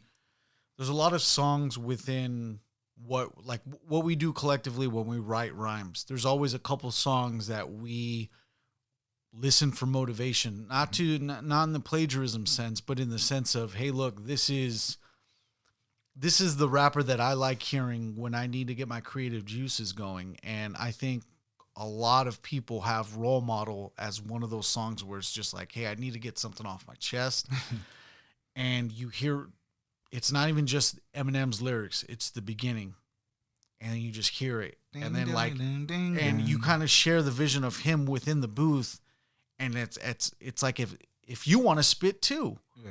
And he lets it off, bro. It's tough. Yeah, it's tough writing that kind of song like Role Model. Like, I'm getting goosebumps talking about it, but it's like wouldn't want to diss. And if you diss, you wouldn't want to answer this. How do you want to top that? Battle rap, you broke the cannabis. Like, I'll strangle you to death. Wait, those are one of the. And then I'll choke you again. A battle rap you wrote for cannabis. You wouldn't want to respond back to him to this. I'll break your fucking leg till your bones poke through your skin. Like, cannabis. It's one of these songs where you're just like, M probably has like a rack in his house where he hangs his hat, and it's just like Role Model. Role Model did that shit, you know, man. I was going to say something deeper on this song is like, you know, the fact that people were telling him like, you're too vulgar, you know, the children, but that's why he was saying in this message, I'm not the role model. Like, stop putting this thing, like, I got to be everybody's like hero, you know, I'm just a guy. Like, I'm barely, the other day I was getting evicted. Now I'm here. And now you want me to be this role model. I'm not, you know, stop putting that. And that's the kind of the theme. That's the theme like, about this whole album is he's trying to say, even in My Name Is, he's trying to stick up for Marilyn Manson even. Like, you guys are calling him, like, he's bad for the role model for the kids. But look at you parents. Your parents aren't, you know, raising your kids right. Like, he's pointing the finger back at him. Yeah, it's the same people trying to identify Eminem as role models as it's the same people identifying sports stars as role models. Right. It's like, no, like, this whole I'm not a role model thing has always been to me, it feels like a force-fed issue. Charles Barkley did a whole Nike PSA, I'm not a role model. Mm-hmm. It's like, we all know who's not supposed to be the role models. Like, the people that will let you know that are not supposed to be role models, they will let you know. Mm-hmm. And Eminem's a clear example of like, hey, look, your kid, your affluent kid that he shouldn't be listening to Eminem or. If I say I never did drugs, that would mean I lie and get fucked more than the president does. More than the president does. Nah, just come on, man. You got to realize somebody saying that shit is outrageous. You know what I forgot to mention? Outrageous. I forgot to mention to you that I guess he wanted Marilyn Manson on the Bonnie and Clyde track. He wanted him to sing something. Yeah. No, he wanted him to play Haley. And Marilyn Manson was like, no, that's too over the top for me. It's too extreme. It doesn't go on brand. Yeah. It doesn't match my darkness. Meanwhile, it's not my brand. Let me do that music video where he's like naked with his boobs. Thing. Yeah, right.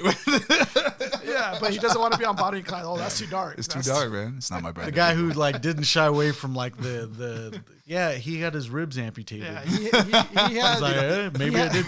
Yeah, he had his limits. Yeah. No, but role models. This is where I draw the line, Em. That's one of my favorites, though. I'm a role model. Role Model is one of my favorites. Yeah, hey, for real. Role Model is one of my favorites. And the fact that the beat even had bubbles in it, was so fitting to like the whole picture of this album. About drowning. Oh yeah. Hey, but the music video was fire too. Don't forget the music video was dope too. Yeah. I remember though. I like.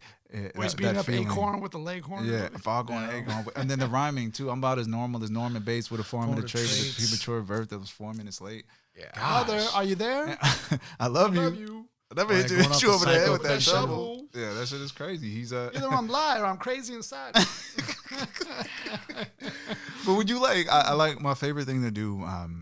Anybody that listens in your free time, you should just say rap lyrics very slow to yourself. It'll make you laugh. Just say them like it's like deep Shakespearean abstract poetry. Just taking the lyric sheet out and just reading it. Yeah, but read it slow. Don't read it like you're narrating. Yeah, don't read it like you're rapping the song. Read it just like it's real normal literature, and it's a blast. Eminem and Lil Wayne are two of my favorites to do that too. They have some of the craziest lines you'd ever hear. All right, we'll move on to Lounge. Heard a knock at the door. Must have been Ron Gold. He put the orgy on hold, More man. than Sonny Bono. Oh no! I never wanted to go skiing after that. Never wanted to do skiing ever. Go out like Sonny Bono, man. The tree's hotter than Sonny Bono. Gosh, I stand out like a green hat with the orange bill. That bar, see the mist. That bar you had to get. How the fuck can I be white? I don't even exist. Like, come on, man. That Sonny Bono bar, he had to get quick on the draw with that because you can't you don't want to let that one go into the rap world because everyone else will try to get to it. How do you make fun of that? The guy died off the skin. It's like, it don't matter. No, you dead or alive, M's coming for you, man. That's what he does. M's whole shit was just anybody in the room's gonna get it. Anyone could get it. Anybody can get it. Y'all can get the smoke in any direction. You'll be resurrected. You'll get the smoke, man. Sophomore album, ready to take blows to anybody. Anybody, man. Soon, anybody. Oh man. Okay, so the next track we actually didn't skip. Just don't give it. I was looking at the EP, so we actually didn't skip the order. Looking at the wrong ish, man. Anyways, next track is My Fault. Yeah. My Fault. No, the next one is Lounge. Don't skip that masterpiece called Lounge. Oh, did I skip that? Well, no, it's just never meant to give you mushrooms, girl. Come on, you got to love that one. All right, let's get through that. Bring you to my world. Everyone's all like the lyrics, it's funny because when they're doing this skit, it's all like, and now you're in the corner crying. Everyone's like, yeah, hell yeah. Like, what are you cheering for that? Yeah, like, that this shit is like was perfect, a man. girl's going through a trip and all of a sudden, yeah. And then mushrooms, man. but Or it- my fault. It's called my fault. I'll call it mushrooms. Yeah, but it plays into the chorus of what we're getting into next, which would be my fault. And talk about another descriptive lyrical display by Slim Shady. This is Slim Shady written all over it. Well, it's like when Bart does El Bardo, Eminem writes on the wall Slim Shady, and this is him. But you know? this is a prime example of, once again, him using that storytelling to tell a story that, I mean, in the typical rap world, we would get that I went to a party, met a chick, she got too high. The end, right? Yeah. Whereas, in this context, he took that and just made it a disaster. Like he does everything, though. Once again, kills a whole bag. yeah. You don't take a whole bag of mushrooms. Hell But no. okay, when I was a kid, right, I had the official version of it. So I didn't I didn't understand it. I just laughed. It was just funny to me as a kid. So I always think about that thing too. It's like, even if I didn't understand what he was saying, he still had the technique for me to enjoy it flow wise. Right? She had an allergic reaction. Right. Oh, got yeah, it. Yeah, but I didn't even understand. All I know is at the end of the song, he's crying. And I'm like, why is he Oh, crying? yeah. What happened? I don't understand the story. And I think, go ahead. So, when I got older, I listened to it again. I was like, he wrote this shit to the nines. It's perfect. Like, he wrote it well. Like, every part of it, dude. Yeah. Every bit of this shit, man. He's in the back, dude. I think he's taking a crab, dude. Yo, Les, pull up your pants. We need an ambulance. There's a girl upstairs talking to plants, chopping her hair off. How long did these things take to wear off? Like, she's gonna die, dude. I know it is my fault. Like, Look, her boots are starting to grow roots. right. That style. The when you listen to a song like that, in comparison to other lyrically dense songs, you get the visual. You get a lot of details within it. But this song is one of the few songs that I've that you could listen to that fills in those gaps. Like you get the description of some guys in the restroom, like, hold on, hey, well, pull your pants up. But old girl, the description of Susan, an ex-heroin addict that just stopped using, that loves alternative rock and music, something like that. So he's describing every part of the story. He's like, this is the character, and this is the description of him, and this is what we're gonna do with it. It's like he's writing the script in front of you. It's one of the best songs in this album, and it's just a testament to like him again. It's just the best example I can bring is that you get the rap song and you get a lot of holes within some of them, but this is like a dense, everything's filled in for you, Everything. lyrically. Yeah, Slim's at a party getting it fucked up. Old girl is gonna try mushrooms for the first time. Now, it's crazy because he And said she dies. well, I That's didn't the know to she try the whole dies. She doesn't bag. OD. She dies. She doesn't OD though. She just fucking dies. You know, the thing about that, I know it's kind of tough to probably listen to, someone's dying in the song or whatever, but like there is a good message I think you could take away from that is that, when you do drugs, Hold on. He has to save it. Yeah, when you it. do drugs, that's what happens. It's like watching a mafia movie, like where they die, the character dies at the end. Like when you get involved with bad stuff like that, that's what ends up happening. And this Dark song truth. probably hits a lot of homes where it's like, yeah, dude, remember that time Billy took that whole bag of mushrooms? Shut up, man. I think what the concept Shit, it didn't happen like this, but fuck. the concept to me, the deeper layer that I felt was on the track was the mushrooms. I mean, Susan is real and all that, but I feel like Susan is representative of the listener. So he gave the listener just what he thought would be a small amount, and we overdosed on his shit, and she's dead now. That's, if you listen to it in that context, just treat the mushrooms like it's his music, and you get a whole different story out of it. But this is one of the songs in the album. On the edited version, he wrote a whole different song. It's a whole different song, and all the rhymes are in the same spot. He's just talking about she overdosed on a pizza. Like she's allergic to mushrooms, and the mushrooms is on the pizza. So he wrote the whole song. So there's still space for the mushrooms. Yeah. So the mushrooms still kill on her. the pizza. Yeah, she's gonna die, dude. It's Yeah. still the same. The ending is still the same. She dies from the mushrooms.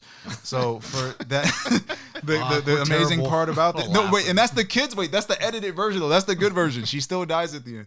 So yeah, Let that just be a lesson, Timmy. speaks No to more the testament, pizzas. though. Yeah, exactly. You don't Not eat a pizza lot. with mushroom on it. But yeah, really creative shit. But he got the keys in that, man. I feel like that song, a lot of people could be offended by it. It's kind of a goofy bullshit song, but listen to it, man. It's like, in order to get better at songwriting, this is why I did lyricology, songs like this, because everything he's doing, he's technicality is there. It's a good playful spin on a very serious matter, for sure. Yeah, you got to give the person a decent amount of mushrooms or they will die. Yeah. They guaranteed will die. Yeah. I think tracks like these, although this probably wouldn't be like a typical listen, like, oh, let me put on, the mushrooms joint, right before I go to work or something. Like, it's Part not of the movie. It's not like the first go-to thing you're going to put on, but like when you want to like really just get some good script writing of like rap style, like where you're getting down and like into the crevices of hip hop and the details and the brilliance of writing. There you go. Then you got to look into songs like these, that are in the crevices of an album like this. Mm-hmm. Like, how do you progress a story so well and actually have a beginning, middle, and end like a script? Yeah. That's the way I look at his songs, man. It's like he's writing little movies. All right, what's the next track we got on there? The next is King Kniff. From Connecticut. Is that the guy everyone has a good, decent King Kniff impression after that. Oh, yeah. Call this motherfucker. Hell yeah. You want to go to a hotel room with me? Oh, God. So, this is the first time we're introduced to a character that's going to be reoccurring within the Eminem MCU. The MCU. Yeah, the MCU. A real crank call. I guess one of his homeboys calls him. And, just records it real quick. Yeah, and I don't know. It's just it's not funny. It's fucking hilarious. It's y'all descriptive about it. It's crazy because like they actually gave all these sources. Credit. The sources that we've cited. There's actually I don't know who has a list like this. This is like some dude's off day, but it's like they listed it as one of the top 20 hip hop skits of all time. Like how filleted is your blog space to where you have like, oh man, you know what? I want to do the top 20 hip hop skits of all time. Get the fuck out of here. It's a great skit though, but it's something that I was just like, upon research, it's just that stood out to me to where it's like it's impactful not only to us but everybody else. Everybody's doing that. Was some of the critiques on this album is that it had maybe too many skits, maybe a bit too much skits, but they treated it like an 80s movie. 80s movies we had. Gotta fill out that track listing. But it also inspired a lot too, because like I remember at the time when I was making my low budget little album, I wanted to do skits too because it was just kind of a fun thing to add to the album. There's a lot of Eminem in you in the beginning of like music wise and everything. In the beginning of when you started rapping, it was terrible, but yes, it was good though. It was good. We all had to start somewhere. It's a good bad. It's a good bad. It's an excellent bad. Yeah. All right, what's the next one we got? Come on, everybody. Yeah, that's a fun song, isn't it? We were just talking about earlier. It's like, this fun song's stupid. I hate this song. It's not the worst song in the album, but I just remember skipping it so many times when I was a kid. Everything like, and then one day I was cleaning my room and I actually listened to the lyrics. I was like, oh, this shit is tight. Yeah. He's dope. He still has fucking dope ass. How do you like Eminem's on like club bangers? I don't like his club bangers. I don't. It sounds funny, man. It just sounds funny. This to me isn't a club banger. This is another club banger. This thing on with. I cringe. I cringe at him, man. But you get Eminem in different contexts, But this one is funny, man. I run on stage in front of a sellout crowd and yell out, "Now, all y'all get the hell out now." Yeah. Fuck rap. I'm giving it up, y'all. Sorry. Yeah. But Eminem, this is your record release party.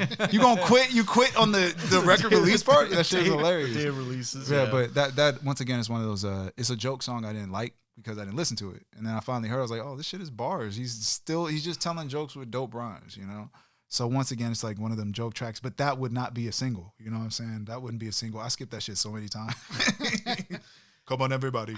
Get down tonight. Come on, man. You, Marky, were you fond of this track? Did it hit you, or was it skipped? Just a lot of. You can talks about Kurt Cobain in one of his Kurt Cobain getting shooting himself in the head. That's the way to more start. Blood than Kurt Cobain start off a club banger. Shot himself dead. It's tough. It's tough to call it a club banger with that type of. With that type of lyrical content and everything, but you still have the whole like, oh man, if Eminem didn't use this would be someone else's club beat. Yeah.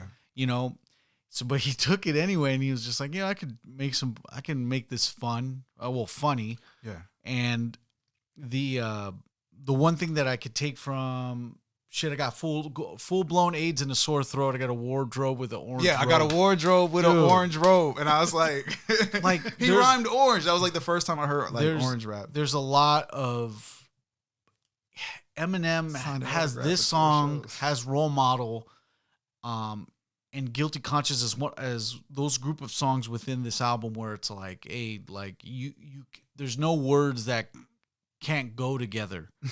There's he just made it possible. And this is one of the songs that does it.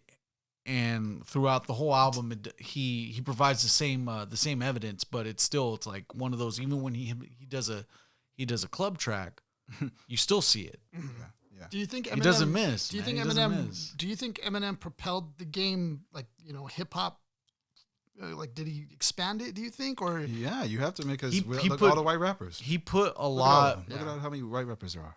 He put a lot of rappers on notice. Yeah. He makes it very hard at this point. I'm saying at this point when he releases the album in 1999. From 1999 to about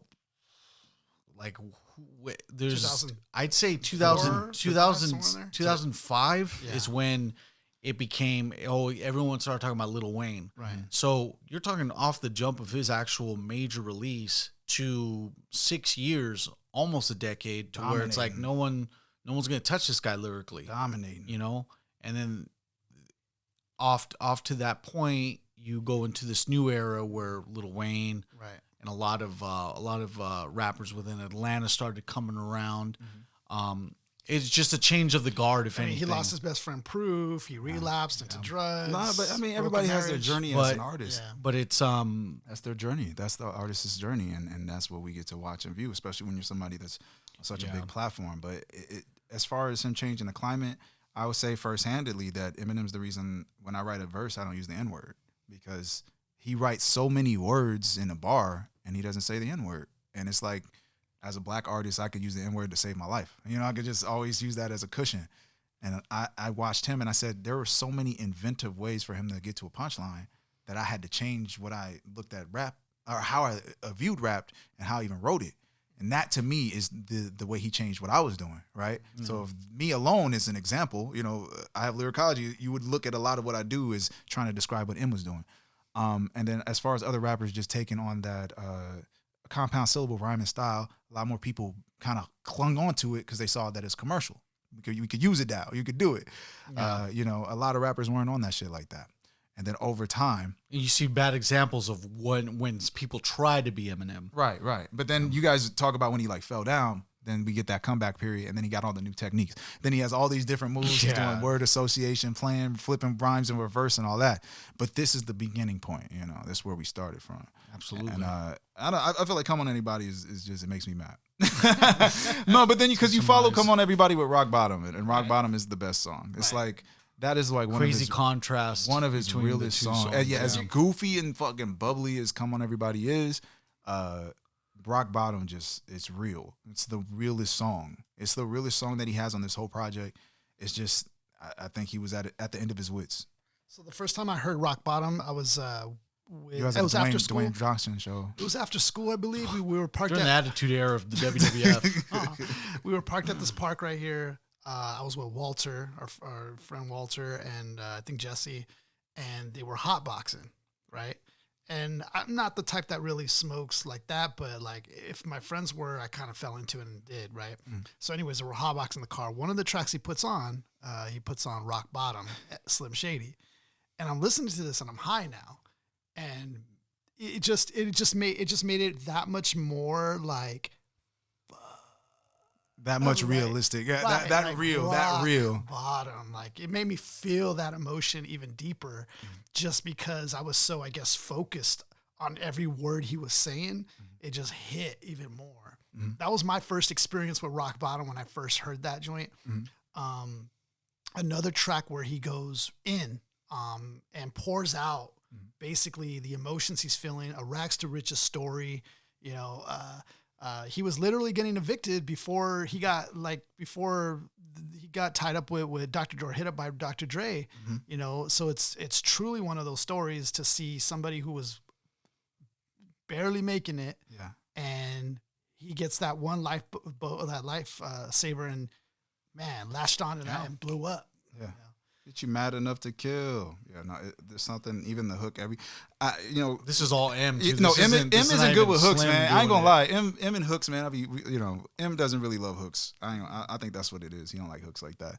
But this is one of his best hooks. One of the best joints that he put on this project is Rock Bottom. Dedicated to all the happy people.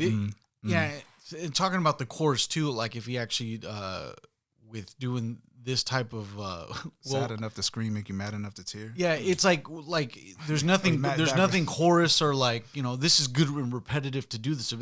It's a different approach. It's like this is one of those times where it's like, man, like you can wallow with M in this song. I felt like that motherfucker was gonna die. Yeah, there's a lot of truth within all these lyrics, and it's, you know, just how anytime we write, anytime any MC writes, they plant seeds of truth within, you know, their lyrics and stuff, whether they're, you know, lonely, happy, sad, and hungry and malnourished. At a point where they are at a rock bottom, and hence, you know, you get this song where it's like, fuck, you chilling in a house with no unfurnished.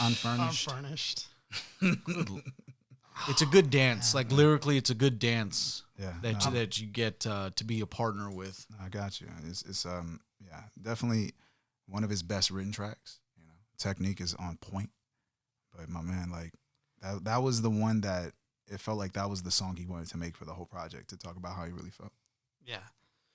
I got nothing to add to that other than just like, you gotta check it out if you haven't listened to it. That's rock bottom. Like, I mean, what can I say? Like, you know, he's at the bottom of it. We always talking about from the bottom, now we're here type of, you know, sad enough to tear. Like, and the thing that's crazy is like, I feel like even now today, he still remembers where he came from. Like, I never feel like Eminem's like lost touch, where even he talks about it, like, I got all the Grammys, but yo, I'm still not afraid to be like out here calling people out. Like, you know, I'll risk it all. Yeah. You know, and like, I love that about Eminem, is that he's not afraid to put it all out there. He's not afraid to risk it all in the matter of hip hop, you know? And that to me is hip hop. Best song on the album, practically. Yeah. What's the next track we got? Just don't Still give don't a give a fuck. Ooh. Still don't give a fuck. Oh wait, this one's the regular. Oh yeah, we already Just covered Don't. Just Don't Give a. We already covered that one. Oh. Soap Skit, we did by accident. My bad. Soap Skit was the next one after Just Don't Give a Fuck. I love her. Oh yeah. I can't remember how that skit. Wait, no, went. Soap is before. Soap is after. You Just hear, don't give a you fuck. hear the We already covered that. It sounds like an intro to a soap opera. Yeah. It's like, I love her. And know then about somebody, love. it's just like, it's the setup for as it's- the world turns. Yeah. But as the world turns, it's like perfect setup for that, because it's just this, it's like a soap opera. It's a story, you know, another one of those cartoony songs. Yeah. And as a kid, it's one of those ones I laughed at, bro. That shit was funny, bro. Like, you know, try to buy me some time, and then I thought of this magic trick. Go gadget dick. Just a crazy story leading up to that point, man. Once again, it's like I think the storytelling is like a aspect of Nas, but taken to like a ridiculous level. Because no disrespect, I'm just saying, like, yeah, as far as how Nas can compile a story and how he can visualize everything he's saying with his bars and still rhyme them to perfection. M does that, but instead of a very serious story, he's going off on this stupid ass Broadway. I'm trying to, he said, no, because the shit he said is so stupid. Where he's like, because he wanted to roll, if I'm about to roll this next blunt, but I ain't got no weed, no Philly, or no paper. Plus, I'm a rapist and a repeated prison escapist. Yeah. Now give me all your money, and it turns into a robbery. Because I murdered a guinea pig and stuck him in the microwave. Wait, exactly. As far as how he was putting the story together, the first one is how his life is like fucked up as a kid, right? Both stories are when he finds that breaking point and does something crazy, right? So once again, he knows what he's talking about. It's not random stories. I always get into this kind of situation where they think him is just writing whatever he think is funny. But no, he's actually constructing a story. So constructing like, to me, is another cartoon. Yeah, it's the difference between like us doing it on a recreational level, writing rhymes and everything. And these are the gentlemen that are professionals. You're talking, this is all that they do. All day. And They live here. With that being said, there's definitive purpose for this song, and you could see it within the lyricism. It's like, dude, he didn't miss a beat within it. Well, he kills a fat chick in the first. He kills a fat chick in the first verse, and the second verse he kills a fat chick, and for all we know, that might actually be her.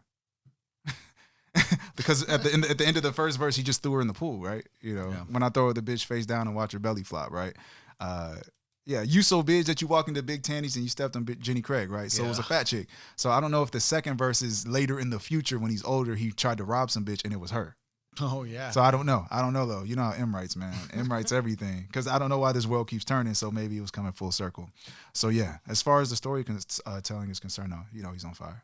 What's the soap opera that it's talking about? I know as the Sands of Time, blah, blah, blah. It's, Days of Our Lives. As the world turns, I think it's, as the world turns, it's like the verbiage is to the intro of Days of Our Lives. Yeah, there we go. The Sands of Time, blah, blah, blah. As the world Exactly. turns, the Days of Our Lives. Exactly. I was like, where did that come from? I was like, as the world turns. I find this to be a common thing with Eminem too. Sometimes on the choruses, it almost feels like he's a little lazy, and he's like, this one? nah. I think he was doing that in reference to another song, though. Okay. Like I think he was doing a vocal reference or a motif to some other song, like a Okay. rock song. But I don't know which rock song it could have been. Okay. I think he was doing like a playoff of a rock song.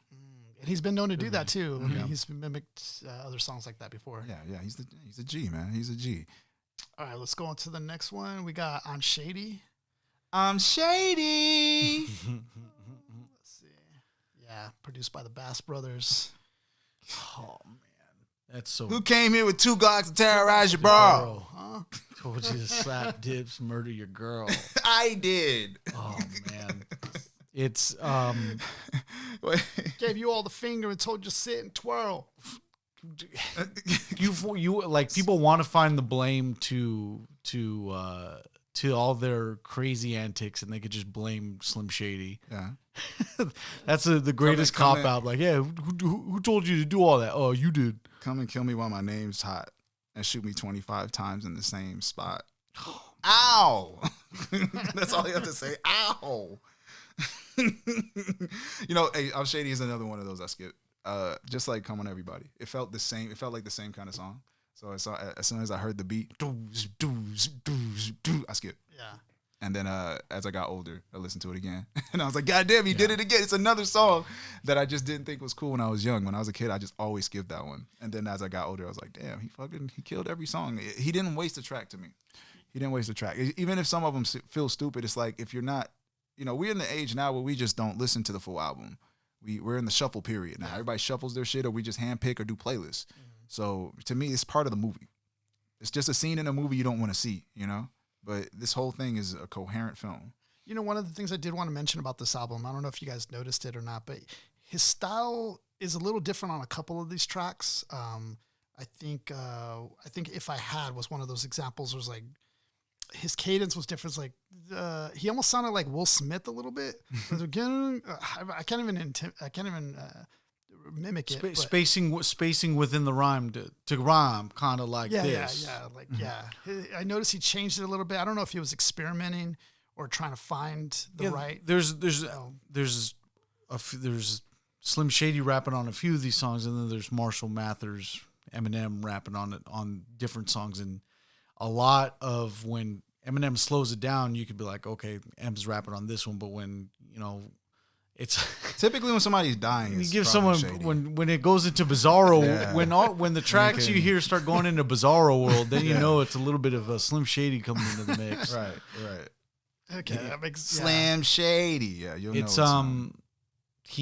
I don't know whether or not he does it deliberately to discern between the two. I just know that within lyrical content, when it's just getting a little off the walls, I know it's more on the Slim Shady side versus when we all know that Lose Yourself is all Eminem. I'm Not Afraid. You know, like there's these Rock Bottom is Eminem. Yeah, like Marshall Mathers. I feel like Rock Bottom is Marshall Mathers. But yeah, Slim Shady role to me is the person that will say and do things that a normal human being wouldn't do, right? Yeah. So Eminem's killed off Slim Shady though, right? Like he doesn't do Slim Shady today. I think Shady's still alive. Because I know Shady's I know still one here. of his albums was about like, kind of putting an end to Slim Shady. Shady's still But- here. Shady, he's still utilizing Shady in different ways. All right, let's go to the next track we got. What's the next one? Bad meets evil. Oh, Oh yeah, okay. till we hit the trees. Look like Vietnamese I mean, people. other than like, I think that was also He's another evil. perfect coupling with this fool Royce. Royce 5'9". Yeah. I mean, they were going tit for tat. Like, Yeah, this boom, is boom. early Royce too. This is man. like This Mark is- and Andre right here. Yeah. Tit for tat. It was a hell of a track. I don't deal with police either. Shit, me neither. I mean, if there's anyone you can say that can go toe to toe with Eminem, that would have to be Royce the 5'9". Like That's Royce. as far Royce as is nice. that even that level of the intricacy of the raps, like Royce the 5'9" could get Yeah, there. it's about finding the finding your, I say heir apparent to where it's like Eminem and Royce the 5'9" are different in their own ways, but it's like still the presentation of both of them. It's within the song is the most clear example. Ken and Ryu, man. That's all it is. Ken and Ryu. Yeah. But it's just Ken and Ryu, and you could switch their roles either way. They both fight the same, but they just have their own way of getting it done. But this is one of those back and forths that I felt like if you listen to the damn story, the story is actually fucking dope. They're actually binding together to see who the baddest is. That's just some kung fu shit, to be honest with you. Yeah. Oh, It was like they're on a Western, huh? It was like in a sense, yeah. there was like I think there was a little bit of sound of that too. I think in the beginning of the track. Yeah, because they're supposed to be like spirits now. The spirits of the old West. I don't speak. I'm floating air wrapped in a sheet. I'm not a real person. I'm a ghost trapped in a beat. So yeah, he's playing the role of a deity, like an evil deity. And then he runs into Royce, and Royce is supposed to be even more evil than him, right? Right. And then they're just matching. They're just matching skill and wits. And that's all. The story actually is coherent, and at the very end, they both become like the ghost of the West. So just all of these layers that they put together to tell such an abstract story, and for me to not understand it for so many years. As a little kid, I just heard two dope rappers. Just like, wow, man. Yeah, and then it's 20 years ago. Some fucking they still live on to this day, and I'm like, all right, I don't know what was going on, but now that's like pivotal. It's pivotal because Royce, I don't want to go into, me, I'm super technical, so yeah. But when you come into Royce and M's rhyme styles, M is all patterns, right? Royce can pattern up just like M, but if they're on the same track, Royce is gonna style. He's gonna style in his own way, and that's what Royce did for this version of himself at that time. Do you think that if they were both going to rap with a blank slate and not have any restrictions to it, do you think Royce would end up rapping the same as Eminem? I don't know, because I feel like they collaborated instead of trying to outbeat each other. That's what this is when we talk about good hip hop, they didn't make a song, I'm the greatest rapper alive, I'm rapping my rhymes. They told a story through that narrative. And I together. only mention that because when you go on to a track with this type of style, not like, hey, you do this first verse, I go this. It's back and forth. Right. When I go back and forth, or when any rapper goes back and forth with somebody, it's kind of like, okay, for us to match our actual, not the syllables, but the syllable placement, we got to be on the same, we have to not have the same characteristics, but you see, once you start flirting with the idea of being on the same thing lyrically, being on the same thing, it's like, oh crap, I'm like starting to flirt with the idea of we have to kind of rap the same. Yeah. And to That's me, where I'm just like, oh, same kung fu, just different entities. and it's cool to have that kind of difference. That's one of the reasons why a lot of that's why this song in particular stands out, because you could see the distinct difference of like, hey, he's not rapping like him, he's not rapping like him. They're like really going off on this beat individually with their own style. I knew quite a few people to skip this one. A lot of people didn't really sit down for this one. This album I was going to even mention too. There's a lot of hip hop albums that you can play straight through, and this is the one thing where this album stands out is Every style of song. This album you can't listen to it straight through because there's always going to be a few songs within this album that touch you a certain way that day. Not all the songs. Like if I'm gonna I hear you. if you can't listen to 97. I know what type of Oh, impression I'm gonna be on when I play Illmatic. Mm-hmm. I know what type of mood I need to be in when I listen to the Low End Theory from A Tribe Called Quest. Mm-hmm. This album, I may be feeling role model. There's times where I feel guilty conscience. There's times where I'm like, hey, my name is kind of calling me. This is the Christmas popcorn variety pack to where it's like, yeah, there's a lot of flavors in here that on individual days will suffice, but you won't be able to take them all on the same day. I mean, this album Digest it all. me personally, I don't feel that this album you could play straight through because there's going to be a lot of things that won't Nowadays, they won't feel as impactful. Yeah, you know, like you won't feel as impactful. You might skip like, I'm Shady. There's not one genuine impression you get from this album, and that's its actual strong point. To where it's like, yeah, this is a song that this is an album where it's like, yeah, with it not being a consistent mood, there's days where it appeals to you, and that actually keeps the longevity of this album. Yeah. So I don't see like my hood homies at all playing My Fault, playing Come On Anybody. Yeah. I'm Shady. Yeah, I don't see those. Yeah, landing, even man. so before. Hey, check out this I'm Shady, right? I'm Shady. Yeah. Before we even get to the last song, I mean, do you feel like we should just close out with asking about it? But now we're already on it. Do you feel like you could play this album straight through? Is it kind of one of those albums to you? I agree with you. I think that this album, it spawned, like the encore set. You know, you can see that in My Name Is, it spawned that. And then, the relapse and recovery, it spawned the elements of his drug use. It spawned that set. Mm-hmm. And then Kamikaze, it spawned that, like that like I'm going to critique, the music that's out here right now. Like it's gonna dominate. So it's spawned a lot. Like even Bad Meets Evil, it spawned that whole duo. And even this battle rap style, it's spawned. So there's a lot that's grown out of here. I feel like this was just I don't know, maybe the pot of gold that spawned the rainbow or something. Like a lot of elements came out. That's a whole lot better than you guys letting me say that this is the fucking popcorn holiday bucket. But it's still, I mean, yeah, it's the one example that I could think of where it's like, this is a variety pack. Mm-hmm. Yeah, but for the time that it came out, yeah. What do you think, Drake? This worked. This worked, It did. But as far as like bumping it today, and I mean, without the context of a show, I know that there's a way that we listen to music, and if we do it with the context of, we're going to do it for a show, you just don't listen to it right. So like listening to it straight through. Right, just listen to it accidentally on your own and just like playing, I'm going to have a great time with it, I might skip once, maybe, but as far as the technicality of what he's capable of, I'm listening to all that. And whatever Dre did as far as the production is concerned, he made absolutely sure that all the lines were perfect. Every line was delivered to perfection. So we can't really complain about that. No. I mean, even though he sounds like this, right? It's it doesn't fuck up the album that bad. And then for the opener to be with the public service announcement, opening with My Name Is, and then go through all of these tracks to land on Still Don't Give a Fuck. Still Don't Give a Fuck is an excellent closer to this album. This was excellent closer. This was on hard repeat when I was in high school. I was going crazy.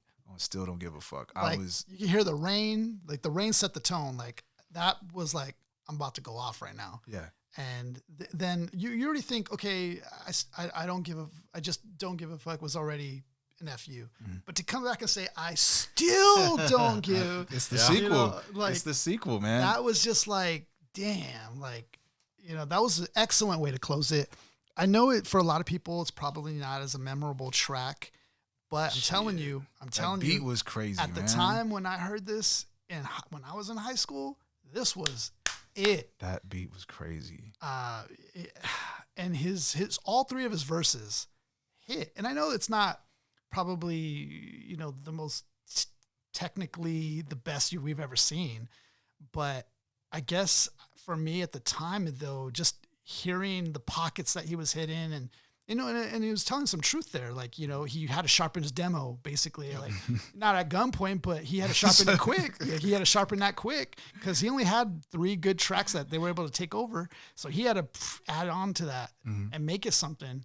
It's exaggerated, but I murdered the alphabet. Like, I wanted the album so rugged nobody could touch it. Spent $1 million a track and went over my budget. How the fuck am I supposed to get out of debt? I can't rap anymore. I just murdered the alphabet. That's it. That right there. That's 4 bars for that ass. That to me solidified. It's just to me. It's another one of them battle joints that he's just talking to the invisible opponent, as I call him.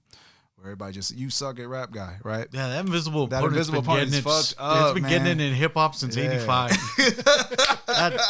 He still don't let up. That whack MC still trying, still going. He's still strapped up, still spitting. Think I worship the devil and do all this retarded shit. Yeah, no, for real. I feel like he was just trying to get his point across. Still don't give a fuck is like, because I think that was recorded during this sequence of songs. This wasn't around the Slim Shady EP.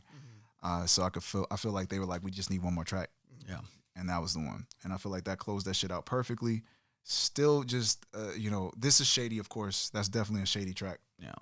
The chorus is well done. I like this chorus. It's one of the favorite choruses of mine. And I still don't give a fuck. Y'all could kiss for all the weed that I smoke, this one's for you. Yeah, that's all the people I offended. Yeah, fuck you too. To all the friends I used to have, I miss my past. But for the rest of you asshole, kiss my ass. Yeah, that's fire, man. I as far as closing it out on that bitch, I think that was my favorite one at that time when I was younger. And then I got older, and I think Rock Bottom hit me when tragedy struck. When you could relate to what he's talking about, But no, as far as the silly fun tracks, I feel like M was one of the very few artists that can get away with what he was doing on this one, man. But as far as like a perfect album, I feel like for that period of time and the feeling of it when it was out at that time, I think it was absolutely perfect. It was great. Yeah. And then over time, I feel like, today we're still looking at it like a 9.5 out of 10, Yeah. And that's me just being petty and biased at this point. This album isn't a slouch in any regard. Like, as much as I can say of it not being playable from start to finish, my opinion, the album won, best hip hop album. It was number 1 on the hip hop charts, and it was number 2 on the Hot 200, only behind TLC's album, which was called Fan Mail. It was Fan Mail. So this album not only performed on the level of like hip hop lovers themselves, but still it touched the masses of the definitive hip hop crowd, but even the Hot 200 at number 2 behind. You weren't stopping TLC back in the day. It's tough. Like because you have the audience of women, and this is like the magnet of to this. Who is this audience? Right. You want women to detest you. Right. In 1999, this is the album that you get. Right. And it's almost given a few more sales. I think beyond our lifetime, it may hit. It's at 4 times platinum now for the U.S. It may go 5 times platinum. So that's 5. I think about 5 million albums sold. So it's sell 1 million albums today. You can't even get 1 million on an album. A lot of people today, can't even get to that part. Shit. It's all about the single beat. So top 3 for you, Andre, out of this album here. Top 3 tracks. Rock Bottom, Role Model. I don't know why Brain Damage is. I still don't give a fuck. Still don't give a fuck. Mark, your top 3 out of this. Wait, album. did I say still don't give a fuck? Yeah. Wait, still don't give a fuck. Role Model and shit. Rock Bottom, yeah, I know what I was talking about. Yeah, mine is going to be Role Model, Guilty Conscience, and My Name Is. Role Model for me, Yeah. 97 Bonnie and Clyde, and then Just Don't Give a Fuck. I'll go with the first. I used to like Still Don't Give a Fuck, but now I'm starting to like the Just Don't Give a Fuck because he was talking about his first album basically, and that I think led to him getting heard by Dre. So I like She's that. like, my number 1 is King Kniff Skit. All this Something about that really calls me. PSA. All right, so everybody, that's hip hop. Thanks, guys, for listening in. I don't know how we end this because this is our first time. Yeah, it's our first one. And just know that we gather together. And just know that this collective of 3 individuals is I mean, talking about hip hop, I get excited about it. We've all rapped on songs together, and we've all went. I think the best part about this this podcast is that we've all had our own unique approach to hip hop, which leads to our own opinions. So we are one of the same in a lot of areas within the realm of hip hop, but we also took different ways to it. So yeah. There's gonna be we're gonna be able to trim the fat on a lot of this going forward, like get better at it and everything. I know that for sure. Any ideas on the next one? You guys think? Have you put any thought to that yet? Yeah, don't ask me, man. Okay. We're gonna go back to the '80s. Yeah. We'll go back to the '80s on me. I'll die. It'll be all old school. Like, we'll get lost, man. We'll get lost. Can't go old school again. You vote. Everyone vote. I think we'll figure it out. I think you're gonna have to find somewhere. You're gonna have to find an album randomizer, and just go like that because there's gonna be. We're gonna go through bad ones too, or no? Or should we just stick with like ones that are good? Stick with good. Are we gonna stick with good ones? It doesn't matter. Let's. I want to cover classics though. I haven't had a chance to cover classics. True. We all went to a recent concert. Let's maybe not start with bad ones. How about that? Let's not start I'd say with we go to that recent concert we went to. We could do Liquid Swords. That'd be fire. Yeah, that'd be fun. Yeah, that'd be fun just because it was like, damn, I forgot how dope this album was. Not only that, but like, damn, to like make it a sing along with him live. Yeah. When I was there, I was just I was a kid in a candy store. Made eye contact with the jizzer. Yeah, he was like right there, just making eye contact, looking into souls. Just in Santa Ana, just the head of the Wu-Tang, just legend letting head, it out. just standing there, just blah blah blah blah. Yeah, just shooting them with chi energy. It's something that like whatever album that we choose, it's either that we get really educated with it and learn from it and do the research that we do. I mean, I'm not a stranger to doing homework for anything, man. I mean, I'm down for Liquid Swords. I'm down. Yeah, let's do that. Okay, next week. There we go. Liquid it's Swords. decided. It's decided. We have. That's how our decision. That's how we make our decisions. How easily things come together here. All right. So everybody, take care, and we'll catch you next time. Remember on Mondays we'll be dropping new episodes. All right, everybody. Love y'all. Peace. That's hip hop, baby.